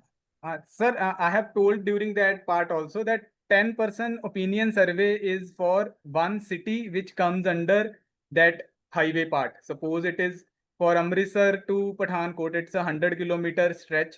So 100-kilometer stretch, there are around 15 small towns and cities which come in between. So from every town, the starting point till end point, I have taken around 10 persons feedback survey.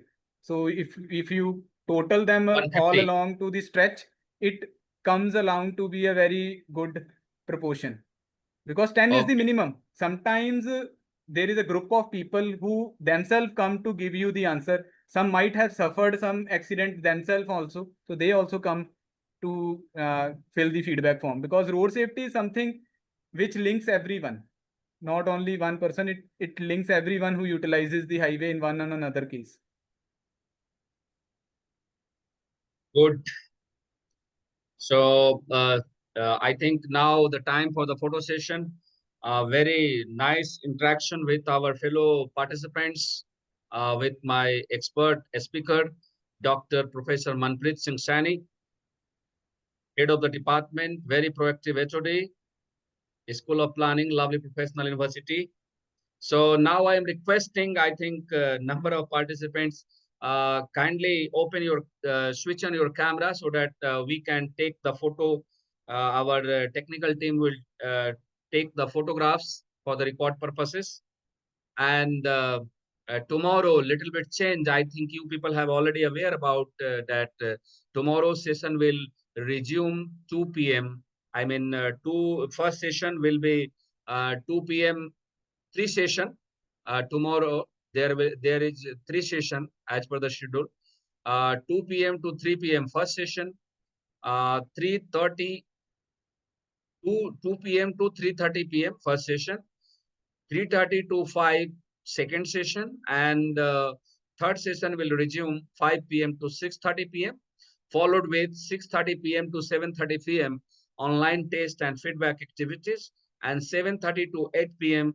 That will be the final session, validatory session. So these are the little bit changes in the FDP for tomorrow exclusively.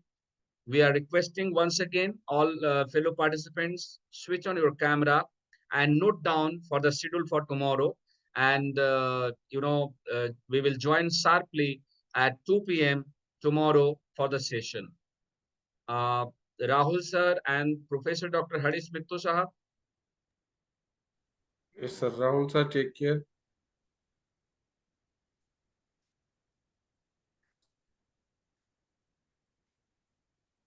Rahul sir, done? Okay, sir. Done, sir. Okay, done. So I am repeating once again, tomorrow's session for ATAL FDP will start 2 p.m. 2 p.m. right? 2 p.m. to 3:30 first session, 3:30 to 5 second session, and 5 to 6:30 third session will be conducted. After that, followed with 6:30 to 7:30 test and feedback, and 7:30 to 8, that is the final address by our expert or guest for validatory session. So this And is the session. The test will be on ATAL portal. Test will be on ATAL portal, right? So I think Okay, after third session, we will guide our fellow participants, sir. Harish, sir. Yes, sir. Sure, sir. Okay. Okay. So So thank you once again, Professor Dr. Manpreet Singh Saini ji, for wonderful presentation. And we are hoping that your presentation, your dedication, your passion and fashion related with the road safety will provide more safe Punjab, more safe India. Thank you. Shubhratri. See you tomorrow at 2 p.m. sharply. thank you, Manpreet sir. Thank Thank you, you, every sir. participant. Thank Okay, you. good night. Good night to night, sir. everyone. Good night. Thank you, sir. Good night. Good night, Dr.